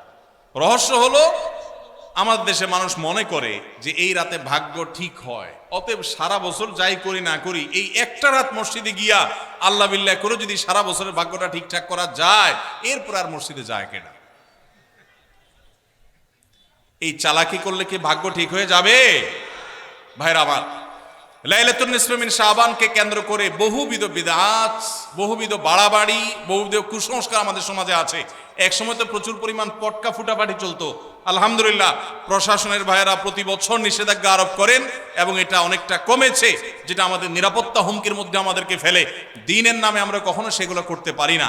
অনেক মসজিদে আলোকসজ্জা করা হয়। আলোকসজ্জা তো আপনি এমনিই করেন সারা বছর, কিন্তু এই রাতকে কেন্দ্র করে আলাদা করে আলোকসজ্জা করা, এই রাতকে কেন্দ্র করে ওই যে হালুয়া রুটি খাওয়ার একটা ব্যাপার এখনো আমাদের দেশে কোথাও কোথাও আছে। অনেকে মনে করে নবীজির দাঁত মোবারক শহীদ হয়েছেন উহুদের ময়দানে, তো তিনি হালুয়া খাইছেন, সেজন্য আমরা ভালো দাঁতে হালুয়া খাই। নবীজির দাঁত ভাঙে হালুয়া খাইছেন, আমাদের আস্ত দাঁতে আমরা কি খাই? হালুয়া খাই। আপনার বাপের ঠ্যাং ভেঙে গেছে, উনি একটা লাঠি দিয়া খোড়ায় খোড়ায় হাঁটে, আপনার আস্ত ভালো দুইটা ঠ্যাং আছে, আপনি বাপের মহব্বতে বলছেন বাবা তোমার পাওটা ভেঙে গেছে, সেই মহব্বতে আমি আমার ভালো পাও নিয়ে লাঠি দিয়ে আমি খোড়ায় খোড়ায় হাঁটতেছি। কি বলেন? বাপ খুশি হবে? খুশি হবে? বলবে এটা তো বেয়াদবি, তামাশা করতেছো আমার সাথে, আমার ভেঙাইতেছো। নবীজি সাল্লাল্লাহু আলাইহি সাল্লাম দাঁত মোবারক শহীদ হয়েছে বাতিলের বিরুদ্ধে জিহাদ করতে গিয়ে। আপনি বাতিলের সাথে আঁতাত করবেন আর হালুয়া খায়া নবীজির সুন্নাত আদায় করবেন, এর চেয়ে বড় হাস্যকর জিনিস আর হতে পারে না। অতএব সব ধরনের বাড়াবাড়ি কুসংস্কার আমাদের বন্ধ করতে হবে। এমনকি এই রাত উপলক্ষে মসজিদে দোয়া দুরুদের জন্য সমবেত হওয়া, এ রাতে মানুষকে ডাকাডাকি করে একেবারে এ রাতের ফজিলতের জন্য মসজিদে সবাই একত্র হওয়াকে যারা জরুরি মনে করেন তারাও ভুলের মধ্যে আছেন। ব্যক্তিগত ইবাদতে আল্লাহর ক্ষমা পাওয়ার জন্য চেষ্টা করতে পারেন, সেটা ভিন্ন বিষয়। আল্লাহ আমাদেরকে বুঝার তৌফিক দান করুন।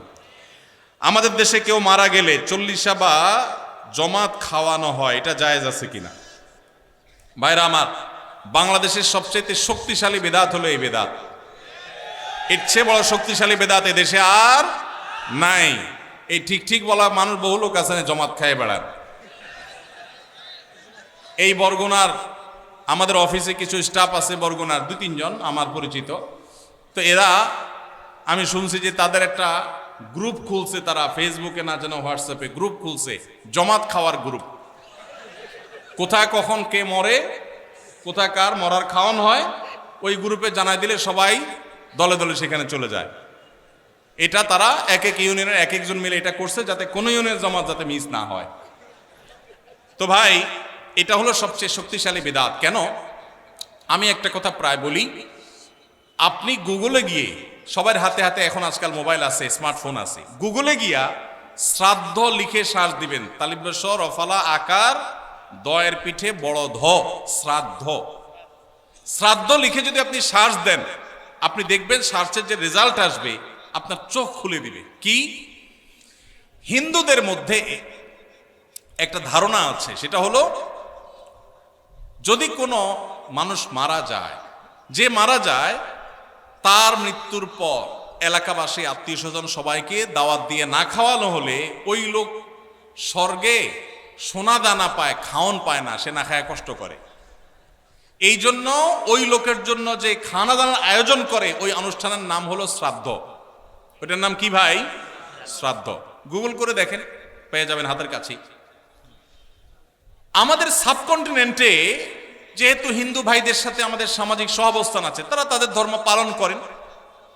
আমি তাওহীদবাদী, আমি ইমানদার, সেই জায়গা থেকে আমি শিরকে আল্লাহর নিকট সবচেয়ে অপরাধ মনে করে বাঁচার চেষ্টা করি, কিন্তু তারটা তিনি করেন, তারটা তিনি করে, এটা তার ব্যাপার। কিন্তু তাদের সাথে মিশার ফলে তাদের অনেক সংস্কৃতি আমাদের মুসলমানদের মধ্যে চলে আসছে, আমরা টেরও পাই নাই। এই যে মানুষ মারা যাওয়ার পরে যে খাওয়ার অনুষ্ঠান মৃত ব্যক্তির ওয়ারিসদের উপরে চাপানো হয়, এটা ওই শ্রাদ্ধ থেকে এসেছে। এটা ইসলামে নাই। ইসলামে আছে উল্টাটা। উল্টা কি? একটা মানুষ মারা গেছেন, নবী সাল্লাল্লাহু আলাইহি সাল্লাম বলেছেন অমুক মারা গেছেন, তার পরিবারের লোকদের জন্য তোমরা খাবারের ব্যবস্থা করো। কেন? কারণ তাদের রান্না করার মতো মানসিক অবস্থা নাই। আমরাও সেটা করি, অবশ্য আপনারাও করেন। কেউ মারা গেলে তার আত্মীয় স্বজন, তার ছেলে মেয়ে, বউ বাচ্চাদেরকে খাওয়ান দাওয়ান দেন, 2 দিন 3 দিন একটু খাওয়ান টাওয়ান পাঠান, এরপরে 40 দিনের দিন সুদে আসলে একসাথে উঠায় নেন। কি বলেন? খাবার পাঠান গামলায় করে একটু, আর খাওয়ার সময় গোটা গরুটা খেয়ে ফেলেন এলাকার মানুষ। বাপ মারা গেছে, আপনি খুশি না বেজার? খুশি না বেজার? আপনার মা মারা গেছে, আপনি খুশি না বেজার? যদি বেজার হন, খাওয়ানোর যত অপশন আছে, খাওয়ানোর যত উপলক্ষ আছে মানুষ খাওয়ানোর, এটা খুশি হয়ে না বেজার হইয়া? যেমন মানুষ বিয়ে করছে, খুশির চোটে অলিমা খাওয়ায়, এটা সুন্নাত। কারোর বাচ্চা হয়েছে, খুশি, এজন্য সে আকিকা খাওয়ায়। কারোর ছেলেটা পাস করছে, সে খুশি হয়েছে, এজন্য সে আটার দলা খাওয়ায়, মিষ্টি খাওয়ায়। কিন্তু আপনার বাবা মারা গেছে, আপনার তো মনের কষ্ট। আপনি যেভাবে জিয়াফত দিচ্ছেন, আপনি যেভাবে মেজবানি খাওয়াচ্ছেন, এটা দেখে তো মনে হচ্ছে আপনি অনেক খুশি যে বাপটা চলে গেছে, এখন জমি জমার ভাগযোগগুলো আমরা পাবো। এই উসিলা সবাই খাওয়াই। আল্লাহ আমাদেরকে হেদায়েত দান করুন। শক্তভাবে এই বেদাত আমাদের সমাজ থেকে দূর করতে হবে ইনশাআল্লাহ। আমাদের সচেতন হতে হবে। আপনার বাবা মা মারা গেছেন, ওনাদের জন্য আপনি কি করবেন? দোয়া করবেন, ইস্তেগফার করবেন, চোখের পানি ফেলবেন, দান সাদাকা করবেন। মাদ্রাসায় এতিম গরিব ছাত্ররা আছে, একবেলা খাবার টাকা দিয়ে দেন। মসজিদে কিছু ইট কিনে দেন, মসজিদের জায়গা কিনবে, সেখানে টাকা দিয়ে দেন। একজন গরিব মানুষকে কিছু টাকা দিয়ে দেন। মুর্দার তরফ থেকে সাদাকা করলে তার সব মুর্দা পায়, সেটা আপনি করেন। কিন্তু এই যে অন্য ধর্মের মানুষদের মতো করে খাবারের অনুষ্ঠান যেটা করছেন, এটা সুন্নাহর খেলাফ। সুন্নাহ হলো মৃত ব্যক্তির পরিবারকে খাওয়ানো, তাদের কাছ থেকে খাওয়াটা সুন্নাত নয়। আল্লাহ আমাদেরকে বুঝার তৌফিক দান করুন। মুশকিল হলো এটা যদি আপনি না করেন, আজকের ওয়াজ শোনার পর এলাকাবাসী বলবে অমুক লোকটা মারা গেছে, কি ছেলে মেয়ে রেখে গেছে, কারোর একটা হাত ধোয়াইলো না। বলবে কি না বলেন? কেন আপনার হাত আরেকজন ধোয়াইতে হবে? আপনার হাত কি লুলা হয়ে গেছে? হ্যাঁ, আরেকজন হাত ধোয়াইতে হবে, নিজের হাত নিজে ধুতে পারেন না? হাত ধোয়ানো মানে খাওয়ান আর কি, তাই না? এলাকাবাসী বহু কিছু বলবে, কিন্তু আপনি অটল থাকবেন যে আমি ইনশাআল্লাহ এগুলা করব, আমার বাবার জন্য মায়ের জন্য যেটা করলে সওয়াব হবে সেটা আমি করব। নবীজি সাল্লাল্লাহু আলাইহি সাল্লামের কাছে এক সাহাবী এসে বলছেন, ইয়া রাসূলুল্লাহ, আমার মা মারা গেছেন, আফা আহুজ্জু আনহা, আমি কি তার পক্ষ থেকে হজ করতে পারি? নবীজি বলেছেন, নাম, অবশ্যই করতে পারো। এগুলো হলো সুন্নাত। আমরা সুন্নাত বাদ দিয়ে এখন বেদাতকে আলিঙ্গন করে ফেলেছি। আল্লাহ আমাদেরকে হেদায়েত দান করুন। খাতনার অনুষ্ঠানে গোশতের পরিবর্তে বারবার ঝোল দেওয়ার কারণে সংঘর্ষে 4 জন আহত হয়েছেন। এই ন্যারো মানসিকতা আমাদের দেশে দিন দিন বেড়ে চলেছে। এর কারণ কি বলে আপনি মনে করেন? ভাইরা আমার, পত্রপত্রিকায় নিউজ হয়েছে এই বিষয়ে, আমার যতটুকু মনে পড়ে আমিও দেখেছি, আপনারাও হয়তো অনেকে দেখেছেন। এটা অবশ্য নতুন না। বিয়ের বাড়িতে চিংড়ির সাইজ যা দেওয়ার কথা ছিল বা এক্সপেক্ট ছিল তার চেয়ে একটু ছোট এই কারণে মারামারিতে একজন নিহত। এ ধরনের ঘটনা প্রায় আপনারা শুনেন না পত্রিকায়। স্ত্রীকে জামাটা ইস্তারি করে দিতে বলছে, বেচারে ভুলে গেছে, এই জন্য তালাকি দিয়ে দিস। শুনেন কি শুনেন না? এই যে অসহনশীলতা, এই যে অসহিষ্ণুতা, এটা আমাদের সমাজে বাড়ছে। বিশেষ করে প্রশ্নে যেটাতে আসছে যে খাতনার অনুষ্ঠানকে কেন্দ্র করে এটা হয়েছে। কেন এটা হয় ভাই? এর দুইটা কারণ আমার কাছে মনে হয়। নাম্বার এক, এই যে খাতনার অনুষ্ঠানে মারামারি হয়ে 4 জন আহত, বিয়ের অনুষ্ঠানে মারামারি হয়ে বিয়ে ভেঙে যায়, মানুষও খুন হয়, এরকম ন্যাক্কারজনক ঘটনা পৃথিবীর আর কোন দেশে হয় আমি জানি না, তবে আমাদের দেশে হয়। দুর্ভাগ্য আমাদের। এর একটা কারণ হলো এই খাতনার অনুষ্ঠান তো খাতনার অনুষ্ঠান না, এটা চাঁদাবাজির অনুষ্ঠান। বিয়ের অনুষ্ঠান তো বিয়ের অনুষ্ঠান না, ওইটা আরেক চাঁদাবাজির অনুষ্ঠান। এখন যেই লোকটা 2000 টাকা দামের গিফট নিয়ে আসছে, সে জমা দেওয়ার সময় চিন্তা করছে 2000 টাকা উসুল করতে হবে। এখন খাইতে বসছে, একবার গোস্ত দিয়া এরপর বারবার শুধু ঝোল দিয়া বিদায় দেন, তার তো চান্দি গরম হবেই। সে তো আপনার এখানে ইনভেস্ট করছে, এটা তো ব্যবসা। আপনার যেরকম ধান্দা, তারও কি ধান্দা। পৃথিবীর কোন দেশে এই নোংরা নিয়ম আছে আমি জানি না, তবে আমাদের দেশে আছে।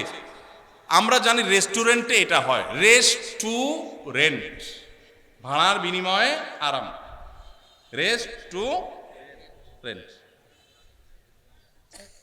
রেস্টুরেন্টে, হোটেলে ভাই নিয়ম, আমাদের দেশে বেশিরভাগ হোটেলের নিয়ম হলো আগে খায়, নর্মাল হোটেলগুলোতে আগে মানুষ খায়, যাওয়ার সময় ক্যাশে টাকা দিয়ে যায়। আর বিয়ের বাড়ি, খাতনা, এগুলোকে আমরা এমন একটা ন্যাক্কারজনক ব্যবসায় বানাইছি যে এখানে আগে দিয়ে তারপর ঢোকা লাগে। কপালে কি গোস্ত আছে না ঝোল আছে, চিংড়ি সাইজ কি আপনি জানেন না, মাকার 2000 টাকার গিফট আগে ধুইয়া গেটে ঢুকার সময় নাম লেখায় তারপর ঢুকতে হবে। আমি এটাকে নাম দিছি চাঁদাবাজি। ডাকাত রাস্তায় ডাকাতি করার সময় একটা ছুরি হাতে রাখে, একটা পিস্তল রাখে। বিয়ে এবং খাতনার অনুষ্ঠানেও চাঁদাবাজি হয়, এখানেও ডাকাতি হয়। পার্থক্য এটুকু যে এখানকার ডাকাতরা চেয়ার টেবিল নিয়ে বসে।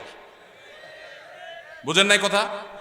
সাধারণ ডাকাতরা অস্ত্র নিয়ে ধরে, আর এখানে চেয়ার টেবিল খাতা কলম নিয়ে, হ্যাঁ ঢুকতেছেন, বলেন কি নাম, কি আনছেন দেন।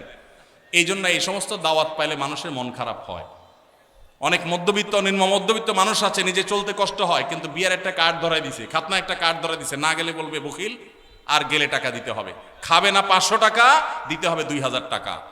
এটা কি জায়েজ না জায়েজ কাজ?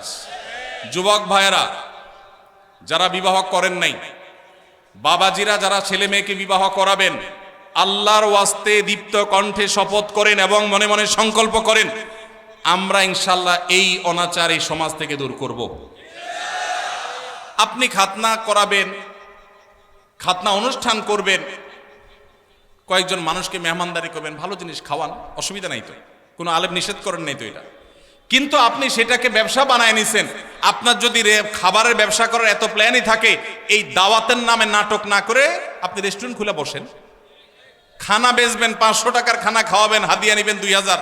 অনেক জায়গায় আগে থেকে যোগ বিয়োগ করা হয়, মেহমান দাওয়াত দিব 500, খরচ হবে এত, এক একজন এবারে যে 1000 করে আনলো, লাভ থাকবে এত। এটা কি ব্যবসা না? ব্যবসা না? এই ব্যবসার অনুষ্ঠান করতে আমাদের লজ্জা হওয়া উচিত। যুবক ভাইরা বিয়ের কার্ডে লিখে দিবেন, অনেক জায়গায় অনেক যুবকরা এটা শুরু করেছেন, আমি দেখেছি মাশাআল্লাহ। বিয়ের কার্ডে লিখে দিবেন, বিবাহ একটি সামাজিক অনুষ্ঠান এবং একটি ইবাদত, একটি আমল। অতএব আমার এই বিবাহে আপনি এসে আমাদের ধন্য করবেন, অনুগ্রহ করে কোনো উপহার উপঢৌকন আনবেন না, আনলে সেটা গ্রহণ করার ব্যবস্থা থাকবে না। কলিজা আছে? কার কার কলিজা আছে হাত তুলেন দেখি। আল্লাহ আমাদের তৌফিক দান করুন। ভাইরা আমার, যৌতুক এই সমাজের বুকে চেপে থাকা একটা জগদ্দল পাথর ছিল। এই মাহফিলের মঞ্চ থেকে, মসজিদের মিম্বর থেকে ওলামায়ে কেরাম যৌতুককে এই দেশে জাদুঘরে পাঠিয়ে দিয়েছেন। অনেকে আছেন আলেমদের এই সমাজে অবদান খুঁজে পায় না, তাদেরকে বলছি যে ওলামায়ে কেরাম মাদক, যৌতুক, এই সমস্ত সামাজিক অভিশাপগুলো একটা একটা করে দূর করে দিয়েছেন। অতএব আমাদেরকে এই বিবাহ খাতনার নামে যে চাঁদাবাজি হয় সেগুলো বন্ধ করতে হবে ইনশাআল্লাহ। সবাই চেষ্টা করবো তো ইনশাআল্লাহ। আরেকজন যদি মনের কষ্ট নিয়ে একটা হাদিয়া দিয়ে যায়, একটা হাদিয়া দিয়ে গেল, একটা ডিনার সেট এনে দাওয়াত খাইলো, কিন্তু তার মনের কষ্ট আছে। গরিব মানুষ বা মধ্যবিত্ত মানুষ অনেক কষ্ট করে, নিম্ন মধ্যবিত্তের মানুষ এটা কিনছে, কিন্তু আত্মীয় স্বজন দাওয়াত না দিলে মানে গেলে না গেলে মানুষ থাকে না, সে নিয়ে আসছে, মনে খুশি নেই। নবী সাল্লাল্লাহু আলাইহি সাল্লাম বলেছেন, লা ইয়াহিল্লু মালু ইমরিইন মুসলিমিন ইল্লা বিতিবি নাফসি, কোন মুসলমানের সম্পদ তার মনের সন্তুষ্টি ছাড়া দিলে সেটা গ্রহণ করা হালাল হবে। তাহলে আপনি হারাম খাচ্ছেন। আল্লাহকে আমরা ভয় করব, চেষ্টা করবো তো ইনশাআল্লাহ। এই যে খাত্তান অনুষ্ঠানে মারামারি, বিয়ের অনুষ্ঠানে মারামারি, এর একটা কারণ হলো এইটা, যে এটাকে চাঁদাবাজি বানায় নিছেন। এই জন্য জৈসা কারনা ওয়াইসা ভারনা, যেমন করবেন অমন পাবেন। নাম্বার 2, দ্বিতীয় কারণ হলো আমাদের মন মানসিকতাগুলো দিন দিন এত বেশি ভোগবাদী হয়ে উঠছে, আমাদের শিক্ষিতের হার বেড়েছে, মনুষ্যত্বের হার বাড়ে নাই।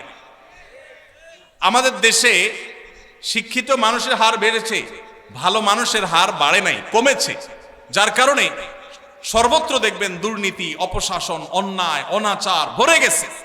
এই জন্য আমাদের সমাজে, আমাদের শিক্ষা প্রতিষ্ঠানগুলোতে, আমাদের জাতীয় কারিকুলামে, আমাদের স্কুল কলেজে ধর্মীয় শিক্ষা বাধ্যতামূলক করতে হবে।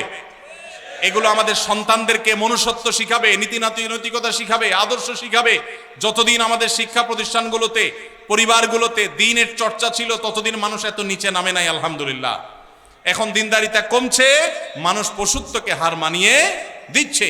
আল্লাহর ওয়াস্তে আমরা সহনশীলতার চর্চা করব। আমাদের মধ্যে সবর কমে যাচ্ছে, বেসবরই বাড়ছে। নফল আমল করার মানুষ পাবেন, ওয়াজ মাহফিলে আসার মানুষের অভাব নাই, কিন্তু চুন থেকে নুন খসলেই চান্দি গরম হয়ে যায়। ভালো না খারাপ? ভালো না খারাপ? যে নিজের রাগকে সংবরণ করতে পারে না, সে কি ভালো মুসলমান? যে রাগকে সংবরণ করতে পারে। আপনি গিয়েছেন একটা দাওয়াতে, অনেক মানুষকে বড় মুখ করে নিয়ে গেছেন, যারা দাওয়াত খাওয়াচ্ছে তারা একটু ছোট লোকই করছে, হয়তো একটু মেহমানদারিতে কমতি করছে, কিন্তু তাই বলে আপনি সেখানে গন্ডগোল, ফাসাদ, ঝগড়া লাগাবেন? আপনার চাইতে নিচু মানুষ তো আরেকজন হতে পারে না। এই জন্য যুবক ভাইরা নিজেদেরকে ধৈর্যশীল বানানোর চেষ্টা করবো তো ইনশাআল্লাহ। কিয়ামতের ময়দানে আল্লাহর কাছ থেকে ব্লাঙ্ক চেকের মাধ্যমে যদি কেউ সওয়াব পেতে চান, ব্লাঙ্ক চেক তো বুঝি আমরা না, কেউ কোনো কাজের বিনিময়ে আপনাকে 2 লাখ, 5 লাখ, 10 লাখ বা কিছু একটা ফিগার দিলেন, এটা এক জিনিস। আরেকটা হলো চেকে সই করে খালি চেক দিয়ে দিছে, অঙ্ক তুমি বসায় নয়, যা খুশি। তো এর চাইতে বড় বিনিময় আর হতে পারে? আল্লাহ রাব্বুল আলামিন কিয়ামতের ময়দানে ব্লাঙ্ক চেকের মতো বিনিময় দিবেন, একটা আমলের বিনিময়। বলবো সেটা কোনটা? আল্লাহ বলেছেন কোরআনে, ইন্নামা ইউওয়াফাস সাবিরুনা আজরাহুম বিগাইরি হিসাব। ধৈর্যশীলদের, যারা নিজেদেরকে সংবরণ করতে পারে, চান্দি গরম হলে উল্টাপাল্টা বলে ফেলে না, করে না, সবসময় সবর করে। সবরের যে 3টা প্রকার আছে, ইবাদত করতে গিয়ে সবর, পাপ কাজ ছাড়তে গিয়ে সবর। সবাই ভ্যালেন্টাইন ডে উপলক্ষে সাথীরা, বন্ধুরা অপকর্মে লিপ্ত হয়, সে তার জীবনকে বাঁচাবার জন্য, চরিত্রকে বাঁচাবার জন্য সংগ্রাম করে বেড়ায়, এটা একটা সবর। মাথা রক্ত উঠার মতো কাজ হয়েছে, কিন্তু সে নিজেকে ধরে রাখতে পারে, হজম করে, সবর করে, এটা সবচেয়ে বড় সবর। তো এই যে সবর যারা করে, আল্লাহ বলেছেন ইন্নামা ইউওয়াফাস সাবিরুনা, ধৈর্যশীলদেরকে বিনিময় দেয়া হবে আজরাহুম বিগাইরি হিসাব, কোনো হিসাব ছাড়া, ব্ল্যাঙ্ক চেক। আল্লাহ আমাদেরকে ধৈর্যশীল হওয়ার তৌফিক দান করুন। নামাজি মুসলমান পাবেন, দাড়ি লম্বা আলা মুসলমানও পাবেন, জুব্বা টুপি আলা মুসলমানও পাবেন, আলেম মুসলমানও পাবেন, কিন্তু ধৈর্যশীল মুসলমানের সংখ্যা অনেক কম, অনেক কম। আল্লাহ আমাদের ধৈর্যশীল হওয়ার তৌফিক দান করুন। সালাম দিলে কত নেকি এবং সালামের উত্তর দিলে কত নেকি হয়, এ বিষয়ে আপনারা মতামত জানতে চাচ্ছি। আমাদের গ্রামে সালাম নিয়ে নতুন করে ফিতনা হচ্ছে, এটা আবার কি? সালাম নিয়ে আবার কি ফিতনা হয়? হ্যাঁ ভাই, সালাম যে আগে দিবে আল্লাহ তাআলা তাকে কত নেকি দিবেন, আর যিনি সালাম পরে দিবেন, সালামের জবাব দিবেন যিনি, 10। এটা তো হাদিসে সুসাব্যস্ত, এটা নিয়ে তো ইখতিলাফ করার কিছু নেই। যিনি সালাম আগ বেড়ে দিবেন তার ফজিলত বেশি, যিনি নিবেন তার ফজিলত কম। কেউ কোনো অন্যায় করলে তাকে যে কেউ শাস্তি দিতে পারবে কিনা? ভাইরা আমার, কোথাও কোনো অপরাধ হচ্ছে, কেউ কোনো অন্যায় কাজে লিপ্ত, তার সে অন্যায়ের শাস্তি আপনি নিজে হাতে দিবেন কিনা, অর্থাৎ আইন হাতে তুলে নেবেন কিনা? এই প্রশ্ন উত্তরে বলতে চাই, এখানে 2টা জিনিস আছে। একটা হলো অন্যায় দেখলে বাধা দেওয়া, যেটাকে নাহি আনিল মুনকার বলেছে কোরআন। এই নাহিয়ানিল মুনকারটা আমাদের উপরে কর্তব্য। নবী সাল্লাল্লাহু আলাইহি ওয়াসাল্লাম বলেছেন, মান রাআ মিনকুম মুনকারান ফালইয়ুগাইয়িরহু বিয়াদি ফাইল্লাম ইয়াস্তাতি' ফাবিলিসানি ফাইল্লাম ইয়াস্তাতি' ফাবিকলবি ওয়া যালিকা আদআফুল ঈমান। কোথাও কোথাও কোনো অনাচার দেখেছেন, কোনো অন্যায় দেখেছেন, আপনার দায়িত্ব হলো হাত দিয়ে সেটাকে থামিয়ে দেওয়া। এর মানে কিন্তু আইন হাতে তুলে নেওয়া না। এর মানে অন্যায়কারীকে শাস্তি দিয়ে শাস্তি কার্যকর করা নয়, তার বিচার করা নয়।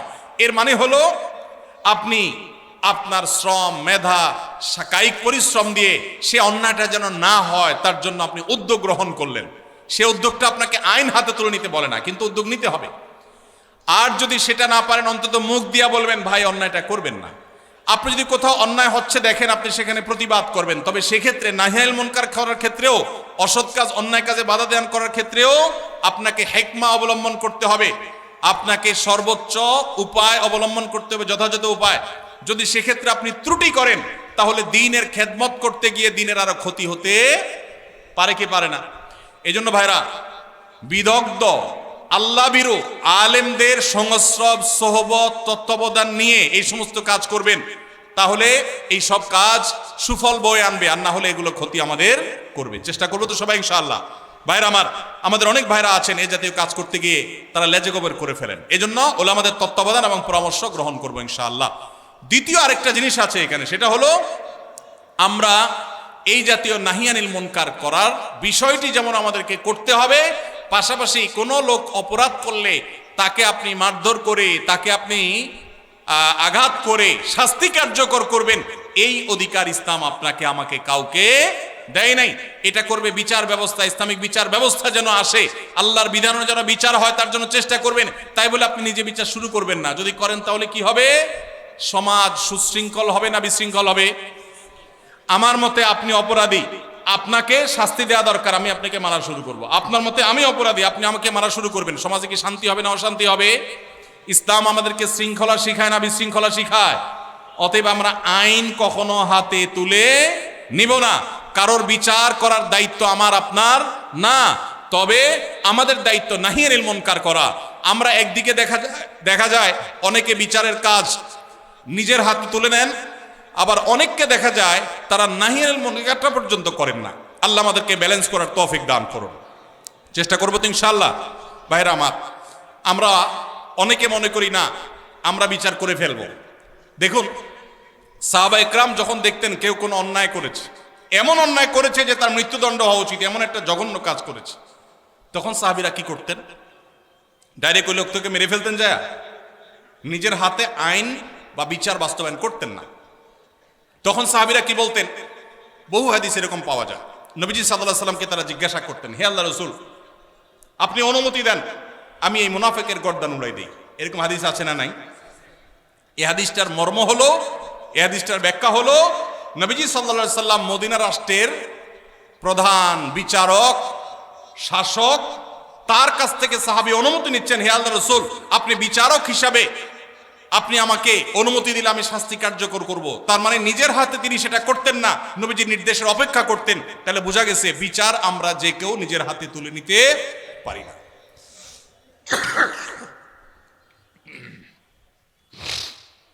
কাজী অফিসে গিয়ে উভয় পক্ষের সম্মতিতে 3 তালাক বলে বিবাহ বিচ্ছেদ করলাম, এখন কি সে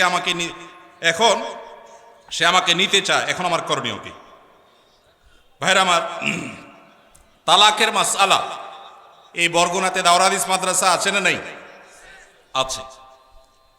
বড় বড় মসজিদ আছে যেখানে বড় বড় মুফতি সাহেবরা আছেন। এগুলো ওলামাদের কাছে গিয়ে জিজ্ঞাসা করবেন। শর্টকাট সব মাসালার উত্তর এই সংক্ষিপ্ত ভাষণে জানতে আসবেন না, কারণ তালাকের মাসালা এভাবে দিলে ভুল হতে পারে। এখানে কনভারসেশন লাগবে, আপনাকে আর অনেক প্রশ্ন করতে হবে, ডিটেইল লাগবে, তারপর উত্তর দিতে হবে। এই জন্য তালাকের প্রশ্ন উত্তর সাধারণত আমরা সংক্ষিপ্ত প্রশ্ন উত্তরে ভাষণে দেই না। এই জন্য ওলামাদের শরণাপন্ন হবেন, সব কিছু শর্টকাটে জানার চেষ্টা করবেন না। কোনো ব্যক্তি যদি তার সম্পত্তি 5 জন সন্তানদের মধ্যে থেকে একজনকে বাদ দিয়ে 4 জনকে লিখে দিয়ে দেয়, সে ব্যক্তি মারা গেলে তার জানাজা নামাজ পড়া যাবে কিনা? ভাইরা আমার, আমাদের দেশে অনেকে এই কাজটা করেন, তেজ্যপুত্র করেন। প্রচলিত আইনে তেজ্যপুত্র কোথাও থাকতে পারে, কিন্তু ইসলামে তেজ্যপুত্র বলতে কোনো কিছু নবী করিম সাল্লাল্লাহু আলাইহি সাল্লাম পরিষ্কারভাবে নিষেধ করেছেন, কোন মুসলমান অন্য মুসলমানকে ত্যাগ করে চিরকালের জন্য তার সাথে সম্পর্ক ছিন্ন করে ফেলবে, এটা জায়েজ। লা ইয়াহিল্লু লিমুসলিমিন আন ইয়াহজুরা আখাহু ফাওকা সালাত লায়াল, 3 দিনের বেশি কোনো মুসলমানের সাথে অভিমান করে সম্পর্ক ছিন্ন করা জায়েজ আছে? নাই। এখন সন্তান খারাপ, যত খারাপ হোক, আপনি সন্তানকে তথাকথিত তেজ্য পুত্র করলেন, করে কোনো সম্পদ দিলেন না, বঞ্চিত করলেন, আল্লাহর কাঠগড়ার আসামি হবেন। আপনার ঘরে জন্মগ্রহণ করেছে, অতএব আল্লাহর কোরআনের মিরাসের আয়াতের নির্দেশের আলোকে এটা তার প্রাপ্য হক হয়ে গেছে। হ্যাঁ, সে যদি মোরতাদ হয়ে যায়, ইসলাম থেকে খারিজ হয়ে যায়, তাহলে সেটা মানে আমিনাল ইরফ, বা সে পরিত্যক্ত সম্পদ থেকে বঞ্চিত হবে। কিন্তু মুসলমান আছে, আপনার কথা শুনে না, আপনার খায় খেদমত করে নাই, আপনি সে অজুহাতে তাকে কিছু দিলেন না, বাকি সন্তানদেরকে দিয়ে দিলেন, আল্লাহর কাঠগড়ায় আসামি হতে হবে, জায়েজ হবে না। এখন এইটা যদি কোনো লোক করে, জীবদ্দশা দিতে চায়, তাহলে সমান হারে দিতে হবে। এক সাহাবী নবীজিকে এসে বলছেন, ইয়া রাসূলুল্লাহ, আমার সন্তানকে অমুক ছেলেকে আমি এটা দিয়েছি। নবী সাল্লাল্লাহু আলাইহি সাল্লাম বলেছেন, বাকি সবাইকে দিয়েছো? বলেন না, দেই নাই। তখন নবী সাল্লাল্লাহু আলাইহি সাল্লাম বলেছেন, ইত্তাকুল্লাহ ওয়া আদিলু বাইনা আওলাদিকুম, আল্লাহকে ভয় করো আর সন্তানদের মধ্যে সমতা বজায় রাখো। এই জন্য ভাইরা, এই জুলুম করা যাবে না। ইসলাম আমাদেরকে সাম্য এবং ইনসাফ শিখিয়েছে, সেটা আমাদের সব ক্ষেত্রে করতে হবে।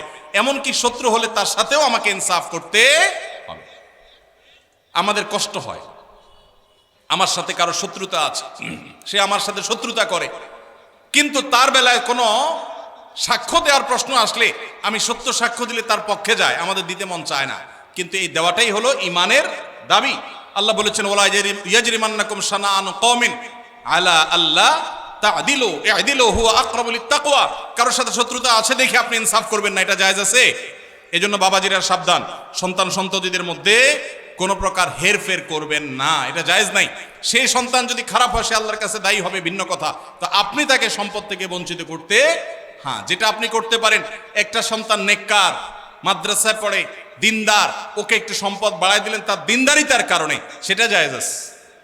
কিন্তু একজনকে টোটাল বঞ্চিত করলেন, আরেকজনের নামে সব লিখে দিলেন, এটা কিন্তু জায়েজ হবে।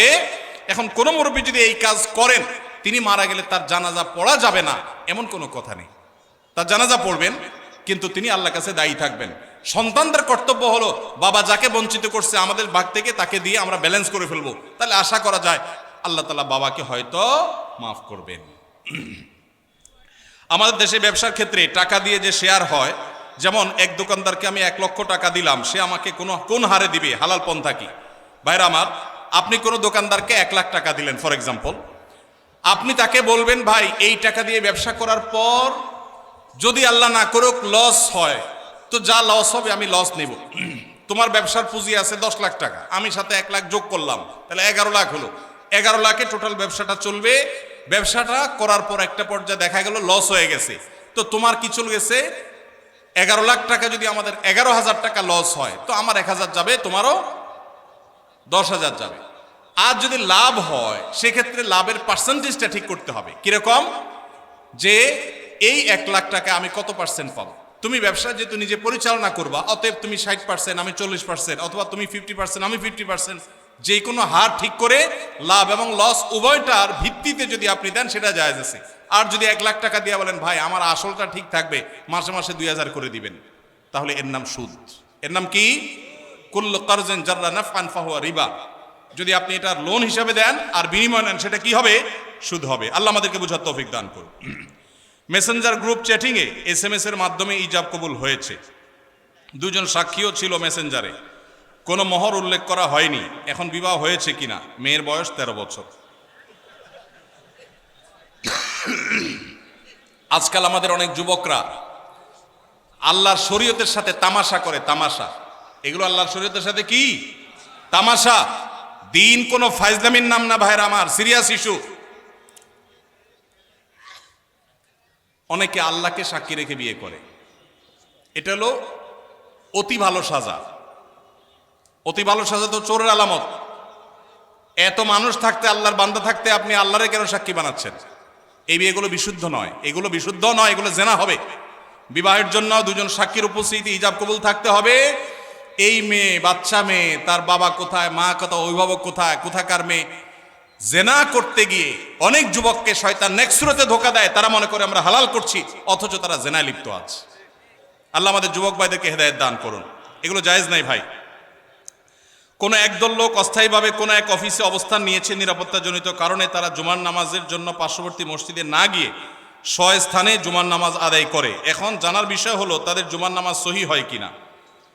ভাইরা আমার, কোথাও যদি কেউ এরকম নিরাপত্তাহীনতা অনুভব করেন যে আমি জুমার নামাজ পড়তে গেলে আমার বিপদ হবে, দেখতে হবে ইস্যুটা কি ধরনের। এখন একজন চুরি করে পালাইছে, একজন সন্ত্রাসী করে পালাইছে, মানুষ খুন করে পালাইছে, ধরা পড়বে এই বয়সে জুমার নামাজ পড়তেছে না, এটা তো ভিন্ন জিনিস। কিন্তু কেউ এমন কোন পরিস্থিতিতে আছে যে সে বের হলেই তার জীবন হুমকির মধ্যে পড়বে, তখন তিনি বাসায় নামাজ পড়লে নামাজ হয়ে যাবে। আর জুমার নামাজ যদি তিনি জামাতের সাথে কোনো বাসায় পড়েন, তো জুমার নামাজ কোনো ভাষায় করার জন্য শরীয়তে অনেক শর্ত আছে। সেই শর্তগুলো না পাওয়া গেলে দু চারজন মিলে জুমার নামাজ শুরু করে দিলে নামাজ হয়ে যাবে, এত সোজা না। এ বিষয়ে পুরো ডিটেইল অবস্থাটা জানা দরকার, যে আসলে কোন সিচুয়েশন, পরিস্থিতি কি, তারপরে মাসালা উত্তর দেওয়া সহজ হবে। আমি এখন যদি বলি তাহলে সেক্ষেত্রে সেটা অপূর্ণ থাকবে। এই জন্য এই মাসালাটাও কোনো দক্ষ বিদগ্ধ আলেমের সাথে দেখা করে বা ফোনে যোগাযোগ করে ডিটেইল বলে তারপর উত্তর নেবেন। এটা আমি স্কিপ করলাম, উত্তর দিলাম না। আমার এক সহকর্মী দাঁড়িয়ে ছোট ছোট করে রাখে, এ ব্যাপারে তাকে নিষেধ করলে সে হেসে হেসে বলে এতে কোনো সমস্যা নাই। এ ব্যাপারে শরীয়তের হুকুম কি? এই ব্যক্তি এখানে উপস্থিত আছে, দয়া করে কিছু বলে শাসন করে দেন।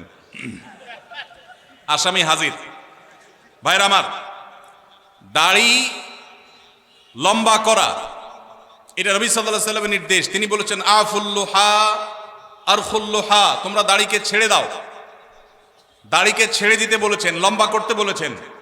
সাহাবীদের মধ্যে এক মুষ্টির পরে, বুখারীর হাদিসে এক মুষ্টির পরে অতিরিক্ত অংশ কাটার বিষয়টা সাব্যস্ত আছে। এর আগে এক মুষ্টির আগে সাহাবীদের কারোর কাছ থেকে, নবী সাল্লাল্লাহু আলাইহি ওয়াসাল্লাম থেকে কোনো হাদিসে দাড়ি কাটা ছাটার কোনো প্রমাণ নাই। এজন্য সারা বিশ্বের প্রায় সব উলামায়ে ইকরাম একমত যে দাড়ি লম্বা করা ওয়াজিব। কিছু ইখতিলাফ আছে, আরবের কিছু আলেমদের ভিন্ন মত আছে। বেশিরভাগ আলেমদের মতে হলো দাড়ি লম্বা করা কি ওয়াজিব। ইজিপশিয়ান কিছু আলেমদের ভিন্ন মত আছে, আরো কিছু আলেমদের ভিন্ন মত আছে, বাকি মেজরিটি আলেমদের মত হলো ওয়াজিব।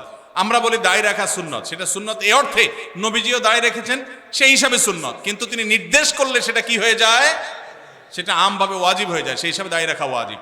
অতএব ভাই, যদি কেউ মনে করে দাড়ি না রাখলে সমস্যা নাই, তার কাছে সমস্যার ডেফিনিশনটা কি, সংজ্ঞাটা কি? কেউ তো বলতে পারে নামাজ না পড়লেও সমস্যা নেই, কিন্তু একজন মুসলমান মনে করবে আল্লাহর নবীর ওয়াজিব তরক করলে সমস্যা আছে না নাই? আছে। কিয়ামতের ময়দানে তার জন্য জবাবদিহি করতে হবে কি হবে না? হবে। তবে আমাদের ভাই কেউ হয়তো খোঁচা খোঁচা দাঁড়িয়ে রাখা শুরু করেছেন, আমরা তাকে অ্যাপ্রিসিয়েট করব, আমরা তাকে দূরে সরাবো না। আলহামদুলিল্লাহ ভাই শুরুটা করে দিয়েছেন, ইনশাআল্লাহ আল্লাহ এটাতে বরকত দিবেন। আমরা তাকে এটাকে লম্বা করার জন্য নসিহা করব। তবে সেই সাথে এটাও আমাদের মাথায় রাখতে হবে, দাড়ির চাইতে অনেক ইম্পর্টেন্ট নির্দেশ আছে আল্লাহর, যেগুলো আমরা অহরহ লঙ্ঘন করি। আছে না নাই? এটা শুনে আবার বেদাড়ি আল্লাহ একটু খুশি হয়ে গেছে, যাক আমাদের পক্ষে একটু আসলো। ভাইরা আমার, দাড়ি রাখা ওয়াজিব, সেটা নিয়ে কোনো আলাপ নাই, সেটা নিয়ে কোনো ছাড় নাই।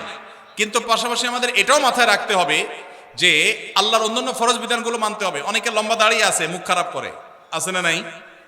বাংলা একটা প্রবাদ আছে, হাজী সাহেবের মুখ খারাপ। কি বলে? হাজী সাহেবের মুখ খারাপ। এই লম্বা দাড়ি নিয়ে মুখ খারাপ করে কি করে না? এই লম্বা দাড়ি নিয়ে দোকানদার দেশি মশারি আর ইন্ডিয়ান মশারি মিশায় দেশি মশারি তেল বলে বিক্রি করে কি করে না? তাহলে দাড়ি আছে, তিনি ওয়াজিব আমল করেছেন, সবও পাবেন, কিন্তু যেই কাজটা করছেন ওইটা দাড়ি রেখে যে সব পাচ্ছেন তার চেয়ে অনেক বেশি ক্ষতি তিনি করছেন ওই কাজটা করে। ঠিক না ভাই? ঠিক। এই জন্য আমাদের পরিপূর্ণভাবে দ্বীনে প্রবেশ করতে হবে, আল্লাহ আমাদেরকে তৌফিক দান করুন। কিন্তু সেই সাথে দাড়িও লম্বা করার চেষ্টা করতে হবে। কিন্তু কোনো ভাই করছেন না, আমরা বেশিরভাগ মানুষ অন্যকে নিয়ে পড়ে থাকি। একটা বড় মুসিবত হলো বাংলাদেশের মানুষের, আমরা অন্যের চরকায় তেল একটু। আমাকে আল্লাহ দাড়ি রাখার তৌফিক দিয়েছে, আলহামদুলিল্লাহ। আমি এখন চিন্তা করবো আমার আখলাকটা ঠিক হয়েছে কিনা, আমি বউরে বাসায় গালি দিই কিনা, আমি কর্মচারীদের সাথে চালের মতো ব্যবহার করি কিনা, আমি মানুষের হক মারি কিনা, আমি দেখবো আমার বাকি আর কোথায় ল্যাকিংস আছে সেটা আমি দূর করব। আমি দাঁড়িয়ে আছে, এই জন্য যার দাড়ি নাই তারে খোঁচা মারি করি আমি, এটা তো কোনো মুসলমানের কাজ হতে।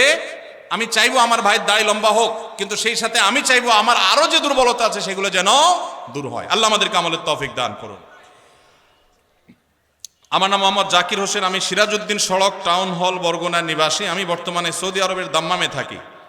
আহমদুল্লাহ হুজুর, আপনার কাছ থেকে আমি জানতে চাই, কোম্পানির ডিউটি করতে গিয়ে যে হাম্মাম ব্যবহার করি, হাম্মাম মানে টয়লেট ব্যবহার করি, তাতে অনেক সময় নাপাক পানির ছিটকে পেছনের অংশে অর্থাৎ পাছায় লেগে যায়। এই শব্দ না লিখলেও হইতো রে ভাই, যতটুকু বুঝতে পারি ধুয়ে ফেলি, কিন্তু এই নাপাক পানি প্যান্ট বা শার্টে লাগার সম্ভাবনা 100 ভাগ। আমার এই পরিস্থিতিতে প্যান্ট ছাড়া নামাজ পড়ার কোনো উপায় নাই, তারপরও আমি এই অবস্থায় 5 ওয়াক্ত নামাজ পড়ি এবং আল্লাহর কাছে কান্নাকাটি করি, আমার নামাজ কবুল হবে কিনা? ভাইরা আমার, খুব দরকারি প্রশ্ন। আজকাল আমরা হাই কমোড ব্যবহার করছি অনেকেই, তাই না? হাই কমোডে বিশেষ করে এই সমস্যাটা হয় যে আপনি মলমূত্র ত্যাগ করেছেন, নিচ থেকে ছিটে এসে উপরে পড়েছে। বড় ছিটা যদি পড়ে তাহলে ওইটা আপনাকে পানি দিয়ে ধুইতে হবে। কিভাবে ধোবেন? ওই যে স্প্রে করছেন, সেই স্প্রে পেছনের অংশে, কোমরের অংশে আপনি স্প্রে করে ভালো করে ধোবেন, ব্যাস যথেষ্ট। আর যদি সামান্য ছোট ছোট ছিটা আসে, যেমন পেশাব করতে গেছেন, শুয়ের আগায় যে পরিমাণ পানি থাকে ওই পরিমাণ ছিটা পেশাবের আসছে, তাহলে তাতে ইনশাআল্লাহ নাপাক হবে না। অনেক সময় দেখা যায় পেশাব করলে শীতের দিন বাষ্প হয়ে ওই বাষ্পটা কাপড়ের শরীরে মিশে, এতেও কাপড় শরীর নাপাক হবে না ইনশাআল্লাহ। কিন্তু যদি ওই কমোডের পানি যেখানে নাপাক আছে ওখানে আপনার নাপাক পড়ে সেখান থেকে যদি উপরে পানি উঠা পড়ে তাহলে অবশ্যই সেটা নাপাক হবে। অনেকের আবার এখানে সূচিবায়ুর রোগ আছে, অহেতুক সন্দেহ করে, কিছুই হয় নাই উনি সন্দেহ করে, সেটা আবার সমস্যা। সন্দেহকে কোনো প্রশ্রয় দেওয়া যাবে না। তো এ ভাইয়ের প্রশ্ন উত্তর হলো যে আপনি চেষ্টা করবেন ধুয়ে ফেলার, ধুয়ে ফেলছেন বাস, এরপর আল্লাহর উপর তাওয়াক্কুল করে নামাজ পড়বেন, অহেতুক সন্দেহ করবেন না। আমার একটা প্রশ্ন, কোনো ব্যক্তি এমন ঋণগ্রস্ত যা পরিশোধ করা কষ্টকর, এক্ষেত্রে ওই লোক ব্যাংক থেকে ঋণ নিয়ে ঋণ পরিশোধ করতে চাইলে সেটা পারবে কিনা জানতে পারলে ভালো হয়। যিনি ঋণগ্রস্ত তিনি ব্যাংক থেকে সুদি লোন নিয়ে যদি ঋণ পরিশোধ করতে যান তাহলে গাছের গোড়া কেটে আগায় পানি দেওয়া হবে, গোড়ায় কেটে আগে পানি দেওয়া হবে। ঋণ পরিশোধ ভালো কাজ, কিন্তু সুদি কারবার করা ভালো না খারাপ? সুদি কারবার করা কি ভালো কাজ না খারাপ কাজ? শুধু খারাপ কাজ, জঘন্য হারাম। এখন কত হলে আপনি কি করবেন? আপনি চেষ্টা করবেন আপনার জমি জমা বিক্রি করে কারো কাছে ধার দেনা করে পরিশোধ করার। অনেকে আমার কাছে চিরকুট দেয়, ভাই আমল শিখে দেন, যে আমল করলে ঋণ পরিশোধ হয়ে যাবে। ছাত্ররা চিরকুট দেয়, কালকে বরিশালে প্রোগ্রাম ছিল, চিরকুট লিখে দিছে, কি এমন আমল শিখাই দেন যে পরীক্ষার খাতা উল্টো পাল্টা লিখলে ওটা ঠিক হয়ে যাবে। কত আজগুবি আজগুবি প্রশ্ন মানুষ দিতে পারে। আমি এই প্রশ্ন দেখে বললাম, এই প্রশ্ন বলতেছে এটা একটা ফাঁকিবাজ ছাত্র। ভালো ছাত্র হলে সে পড়ালেখার চেষ্টা করবে, কলম পড়া, ওই ধানাই ফানাই করা, অমুক পিসাবের কাছে যাওয়া পরীক্ষার আগে, এগুলো সব ফাঁকিবাজ ছাত্রদের কাম।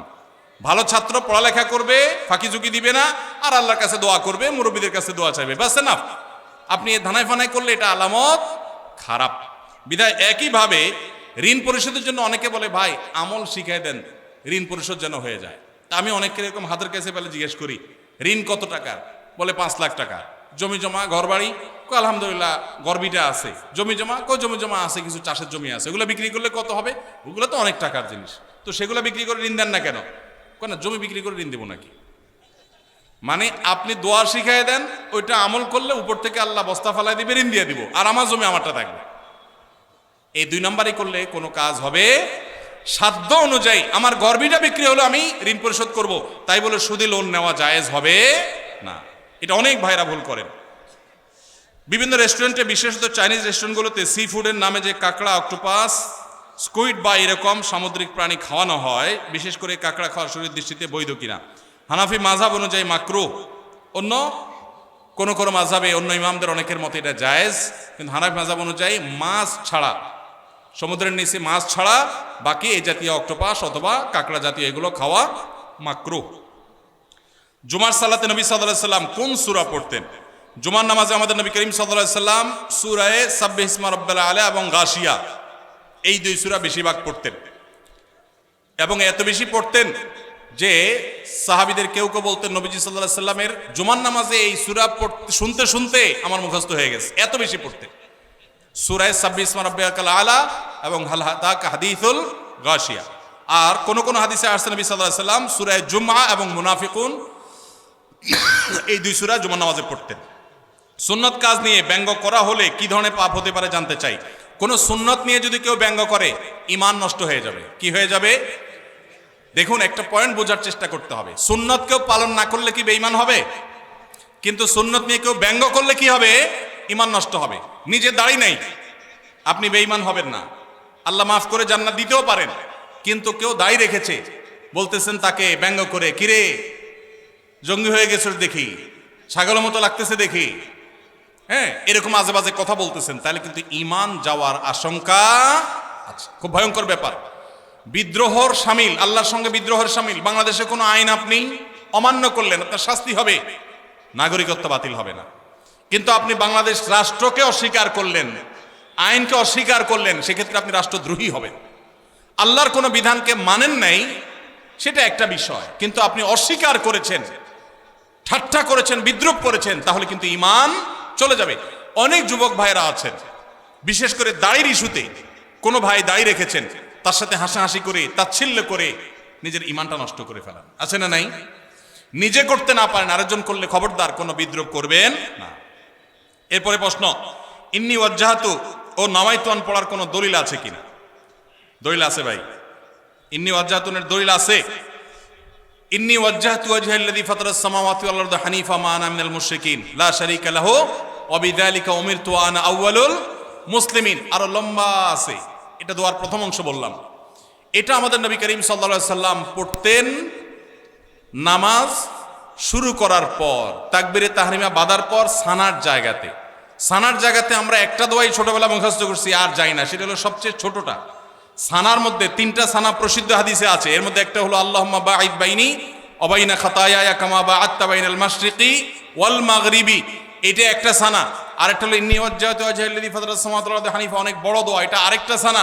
আর সুবহানাকাল্লাহুম্মা ওয়া বিহামদিকা ওয়া তাবারাকা ইসমুকা ওয়া তাআলা জাদ্দুকা ওয়া লা ইলাহা গায়রুকা, এটা আরেকটা সানা। এটাকে দোয়ায়ে ইস্তিফতাহ বলা হয়, নামাজ শুরুর দোয়া।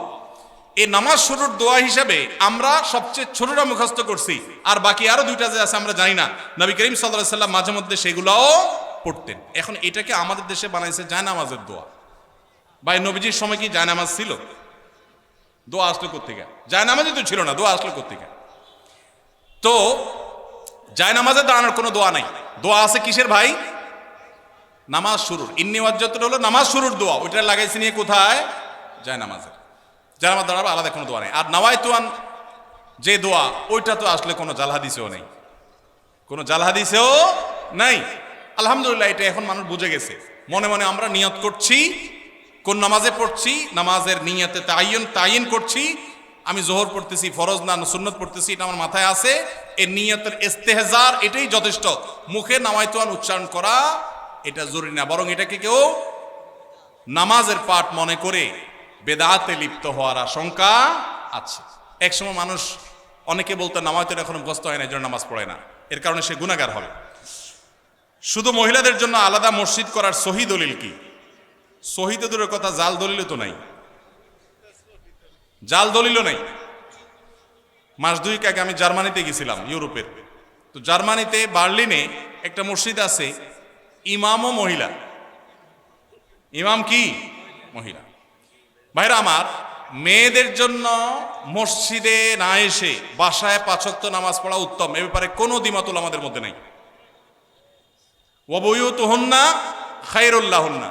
তবে হাদিসের আগের অংশ আছে, আল্লাহ নবী সাল্লাল্লাহু আলাইহি সাল্লাম বলেছেন, লা তামনাউ মা আল্লাহি মাসাজিদ আল্লাহ, আল্লাহর বান্দিরা মসজিদে আসলে বাধা দিও না, কিন্তু তাদের জন্য মসজিদে আসার চাইতে বাসা নামাজ পড়া বেশি উত্তম। তার নবীজি চাইতেন তারা যেন বাসায় পড়ে। মসজিদে দিনই কোনো প্রোগ্রাম, কোনো বিশেষ কারণে যদি আসে, দিনই এলেম অর্জন করার জন্য আসে, তাহলে ফিতনামুক্ত সেই পরিবেশ থাকলে আসবে, আর না হলে সেটাও বাসা বা অন্য অঙ্গনে হবে। আর পাবলিক প্লেসে যে মসজিদগুলো, শহরের মসজিদগুলো, মহিলারা বাজারে ডাক্তার দেখাইতে বিভিন্ন কারণে আসে, সেগুলো তো অবশ্যই মেয়েদের নামাজের ব্যবস্থা থাকা দরকার। কিন্তু মেয়েদের জন্য মসজিদে এসে 5 ওয়াক্ত নামাজের জামাতে হাজির হওয়ার চাইতে বাসায় নামাজ পড়া অধিকতর উত্তম। মদিনায় এক মহিলা নবী সাল্লাল্লাহু আলাইহি সাল্লামের পেছনে এসে নামাজ পড়ার জন্য, মসজিদে নামাজ 1 রাকাতে 1000 রাকাতে সওয়াব, নবীজিকে যখন বলেছেন, নবীজি বলেছেন, তুমি তোমার বাসায় পড়লে বেশি সওয়াব হবে, কেন কষ্ট করে আসো? এখানে 1000 পালে ওখানে আরো বেশি পাবে। কিন্তু আমাদের বন্ধুরা অনেকে আবেগে নিজেকে সামলাইতে পারেন না, আল্লাহ আমাদের বোঝার তৌফিক দান করুন।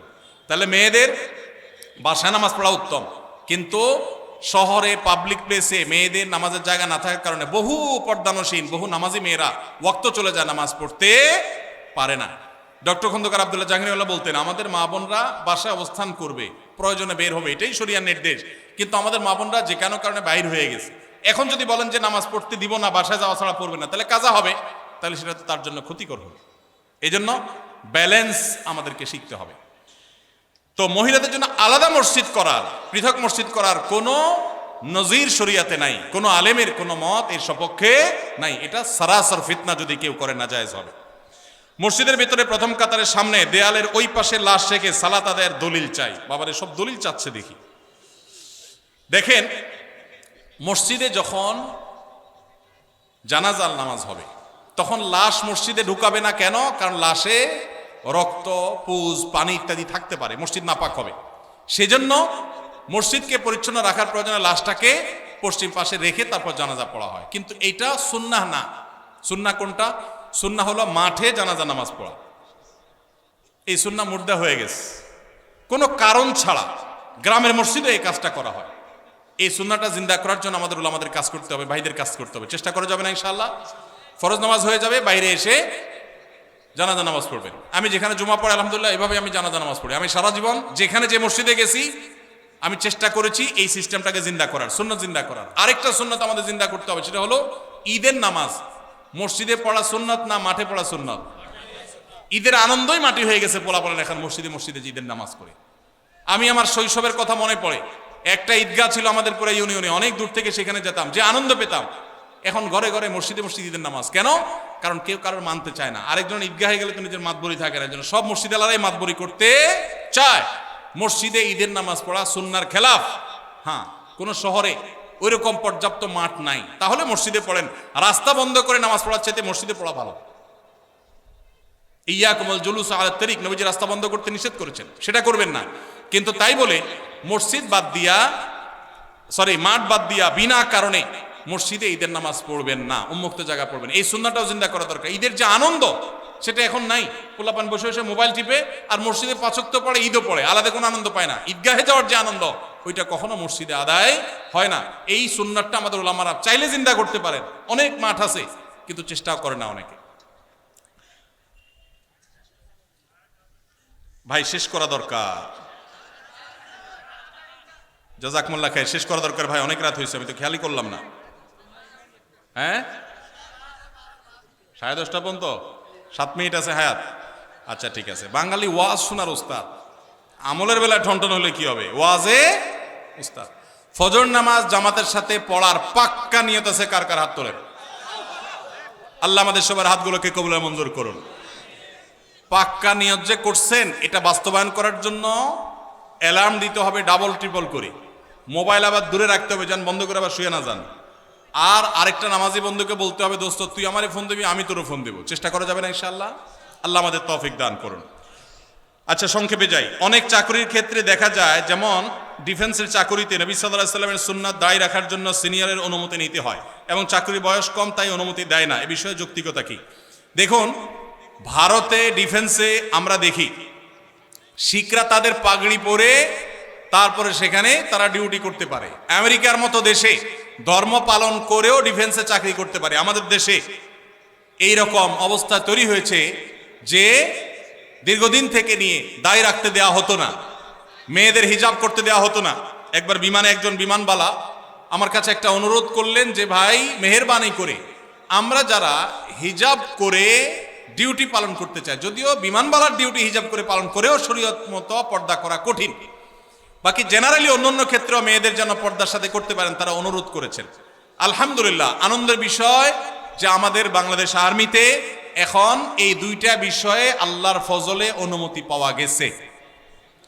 বিশেষ করে দায়ের বিষয়টাতে অনুমতি যে নিতে হয়, এটা ডিসিপ্লিনের জন্য। আমার মনে হয় এখানে একটা ড্রেস কোড থাকা উচিত একটা প্রতিষ্ঠানের। সেই হিসাবে ড্রেস কোড থাকবে, নর্মাল প্রসিডিউর থাকবে, কিন্তু অকারণে বয়স কম এই সমস্ত অজুহাতে যদি বাধা দেওয়া হয় তাহলে সেই সিস্টেমটা চেঞ্জ হওয়া উচিত। কারণ সাংবিধানিক অধিকার, যে কেউ তার ধর্ম পালন করতে পারে, সেই সুযোগ থাকা উচিত। আমি আশা করি যে সংশ্লিষ্ট মহল তারা এটা বিবেচনা করবেন বা দেখবেন। মানুষ মারা গেলে পাশে বসে কোরআন তেলাওয়াত ও খাবার আয়োজন করার বিধান কি? খাবার আয়োজন করার বিধান আমি বলেছি, মানুষ মারা গেলে 40 3 দিন আর 7 দিন মানুষ ডাইকা খাওয়ানো এটা বিদআত। আর মানুষ মারা গেলে তার পাশে বসে কোরআন তেলাওয়াত করাটাও সুন্নাহ সম্মত কোনো কাজ নয়। আমাদের দেশে মানুষ মারা গেলে লাশটাকে মাটিতে বা খাটে রেখে চারপাশে হাফেজ সাহেবদেরকে এনে কোরআন তেলাওয়াত করানো হয়। এটা শরিয়া সম্মত কোনো কাজ নয়। কেন? কোনো মানুষ মারা যাওয়ার পরে কি কি করতে হবে শরীয়তে বলা আছে না নাই? আছে না নাই? মুর্দার লাশের চারপাশে বসে কোরআন তেলাওয়াত করতে হবে, এরকম কোনো হাদিস তো আমি পাই নাই। এটা কোত্থেকে আসলো? কোরআন তেলাওয়াত যে করবে তার লাভ হবে। আল্লাহ কোরআনে বারবার বলেছেন, ওয়াল্লাইসাল ইনসানে ইল্লা মা সাআ, যে যেটা করবে সে সেটা পাবে। যিনি তেলাওয়াত করছে তার সওয়াব হবে, মুর্দার কোনো লাভ নাই এখানে তেলাওয়াত করলে। আর যদি বলেন যে কোরআন শোনাচ্ছি, তাহলে ওয়ামা আনতা বিমুসমিউম মান ফিল কুবুর, আপনি তেলাওয়াত শোনাবেন জীবিত মানুষকে, মৃত মানুষকে তেলাওয়াত শুনিয়ে কোনো ফায়দা হবে না। এর সওয়াব হবে জীবিত অবস্থায় শুনলে। এই লোকটা জীবিত অবস্থায় শুনলে সওয়াব পাইতো, মারা গেছে এখন তার সামনে কোরআন তেলাওয়াত করলে প্রতি অক্ষরের নষ্ট নাকি এমন কোনো কথা নাই। এজন্য এইটা দূর হওয়া দরকার। বিশেষ করে এখানে যারা মুর্দার চারপাশে এই যে গোল হয়ে কোরআন তেলাওয়াত করে, এরা সবাই টাকা নেয়। তেলাওয়াতের বিনিময়ে টাকা গ্রহণ করা সারাসার হারাম। যে দেয় সেও হারাম করে, যে নেয় সেও হারাম করে। খতমের নাম দিয়া অনেক এলাকাতে এখনো অনেকে হারাম কাজ করছেন, তাদের আল্লাহকে ভয় করা উচিত। এখানকার জনপূর্ণ স্থান অধিকাংশ সময় আমাদের কিছু সংখ্যক বোনদের অশালীন পোশাকের উচ্ছৃঙ্খল অবস্থা, অবাধ মেলামেশা, আবার অনেক সময় সিগারেট হাতে দেখা যায়। এই অবস্থায় তাদের পরিত্রাণ এবং করণীয় ও অভিভাবকদের দায়িত্ব কি হতে পারে? আমার জন্য, আমার বোনদের জন্য দোয়া করবেন, আল্লাহ যেন আপনার নেক হায়াত দান করেন। ভাইরা আমার, এই যুবকের প্রশ্ন বড় প্রাসঙ্গিক প্রশ্ন। আমাদের বোনদের মধ্যে বেহায়ার পরিমাণ বাড়ছে না কমছে? বাড়ছে। এই বেহায়া দূর করার জন্য আমাদের দাওয়াতি কাজ বাড়াতে হবে, বোঝাতে হবে। পশ্চিমের মেয়েরা স্বাধীনতার নাম দিয়ে তাদের পোশাক সংক্ষেপ করা হয়েছে, দলে দলে তারা ইসলামে ফিরে আসছে। তারা বুঝতে পেরেছে এটা স্বাধীনতা নয়, এটা হলো নিজের সম্ভ্রম, নিজের ইজ্জত, নিজের সম্মানকে জলাঞ্জলি দেওয়া, কোরবানি করা। এই জন্য পশ্চিমের মেয়েরা দলে দলে ইসলামে আসছে। পুরান পাগলের যখন ভাত পায় না, নতুন পাগলের আমদানি হয়। আমাদের দেশে অনেকে এসে পশ্চিমাদের এই কালচারের অনুসরণ করে তারা যে নিজেদের ধ্বংস ডেকে আনছে, তারা নিজেদের শান্তির পথ থেকে তাদেরকে সরিয়ে দিচ্ছে। এই জন্য তাদেরকে বোঝাতে হবে, এর ভয়ঙ্কর ক্ষতি বোঝাতে হবে। কেন শরিয়া একজন নারীকে যথাযথ পর্দা মেনটেন করতে বলেছেন? এটা তার সেফটির জন্য, তার নিরাপত্তার জন্য, এটা তার সম্ভ্রমের ব্যাপার। যালিকা আদনা আন ইউরাফনা, আল্লাহ বলেছেন পর্দার বিধান এই জন্য দেওয়া হয়েছে যে এর মাধ্যমে বোঝা যাবে কে বাজারি মেয়ে আর কে সম্ভ্রান্ত মুসলিম নারী। আল্লাহ আমাদের বোনদেরকে হেদায়েত দান করুন। আমার স্বামী আজ থেকে 3 বছর আগে আমার নিজের বোনকে বিয়ে করেছে। এখন আমি কি আমার স্বামীর সাথে হালাল সম্পর্কে আছি? আমি কি তার সাথে থাকতে পারবো? তাদেরও একটি ছেলে আছে। ইন্না লিল্লাহি ওয়া ইন্না ইলাইহি রাজিউন।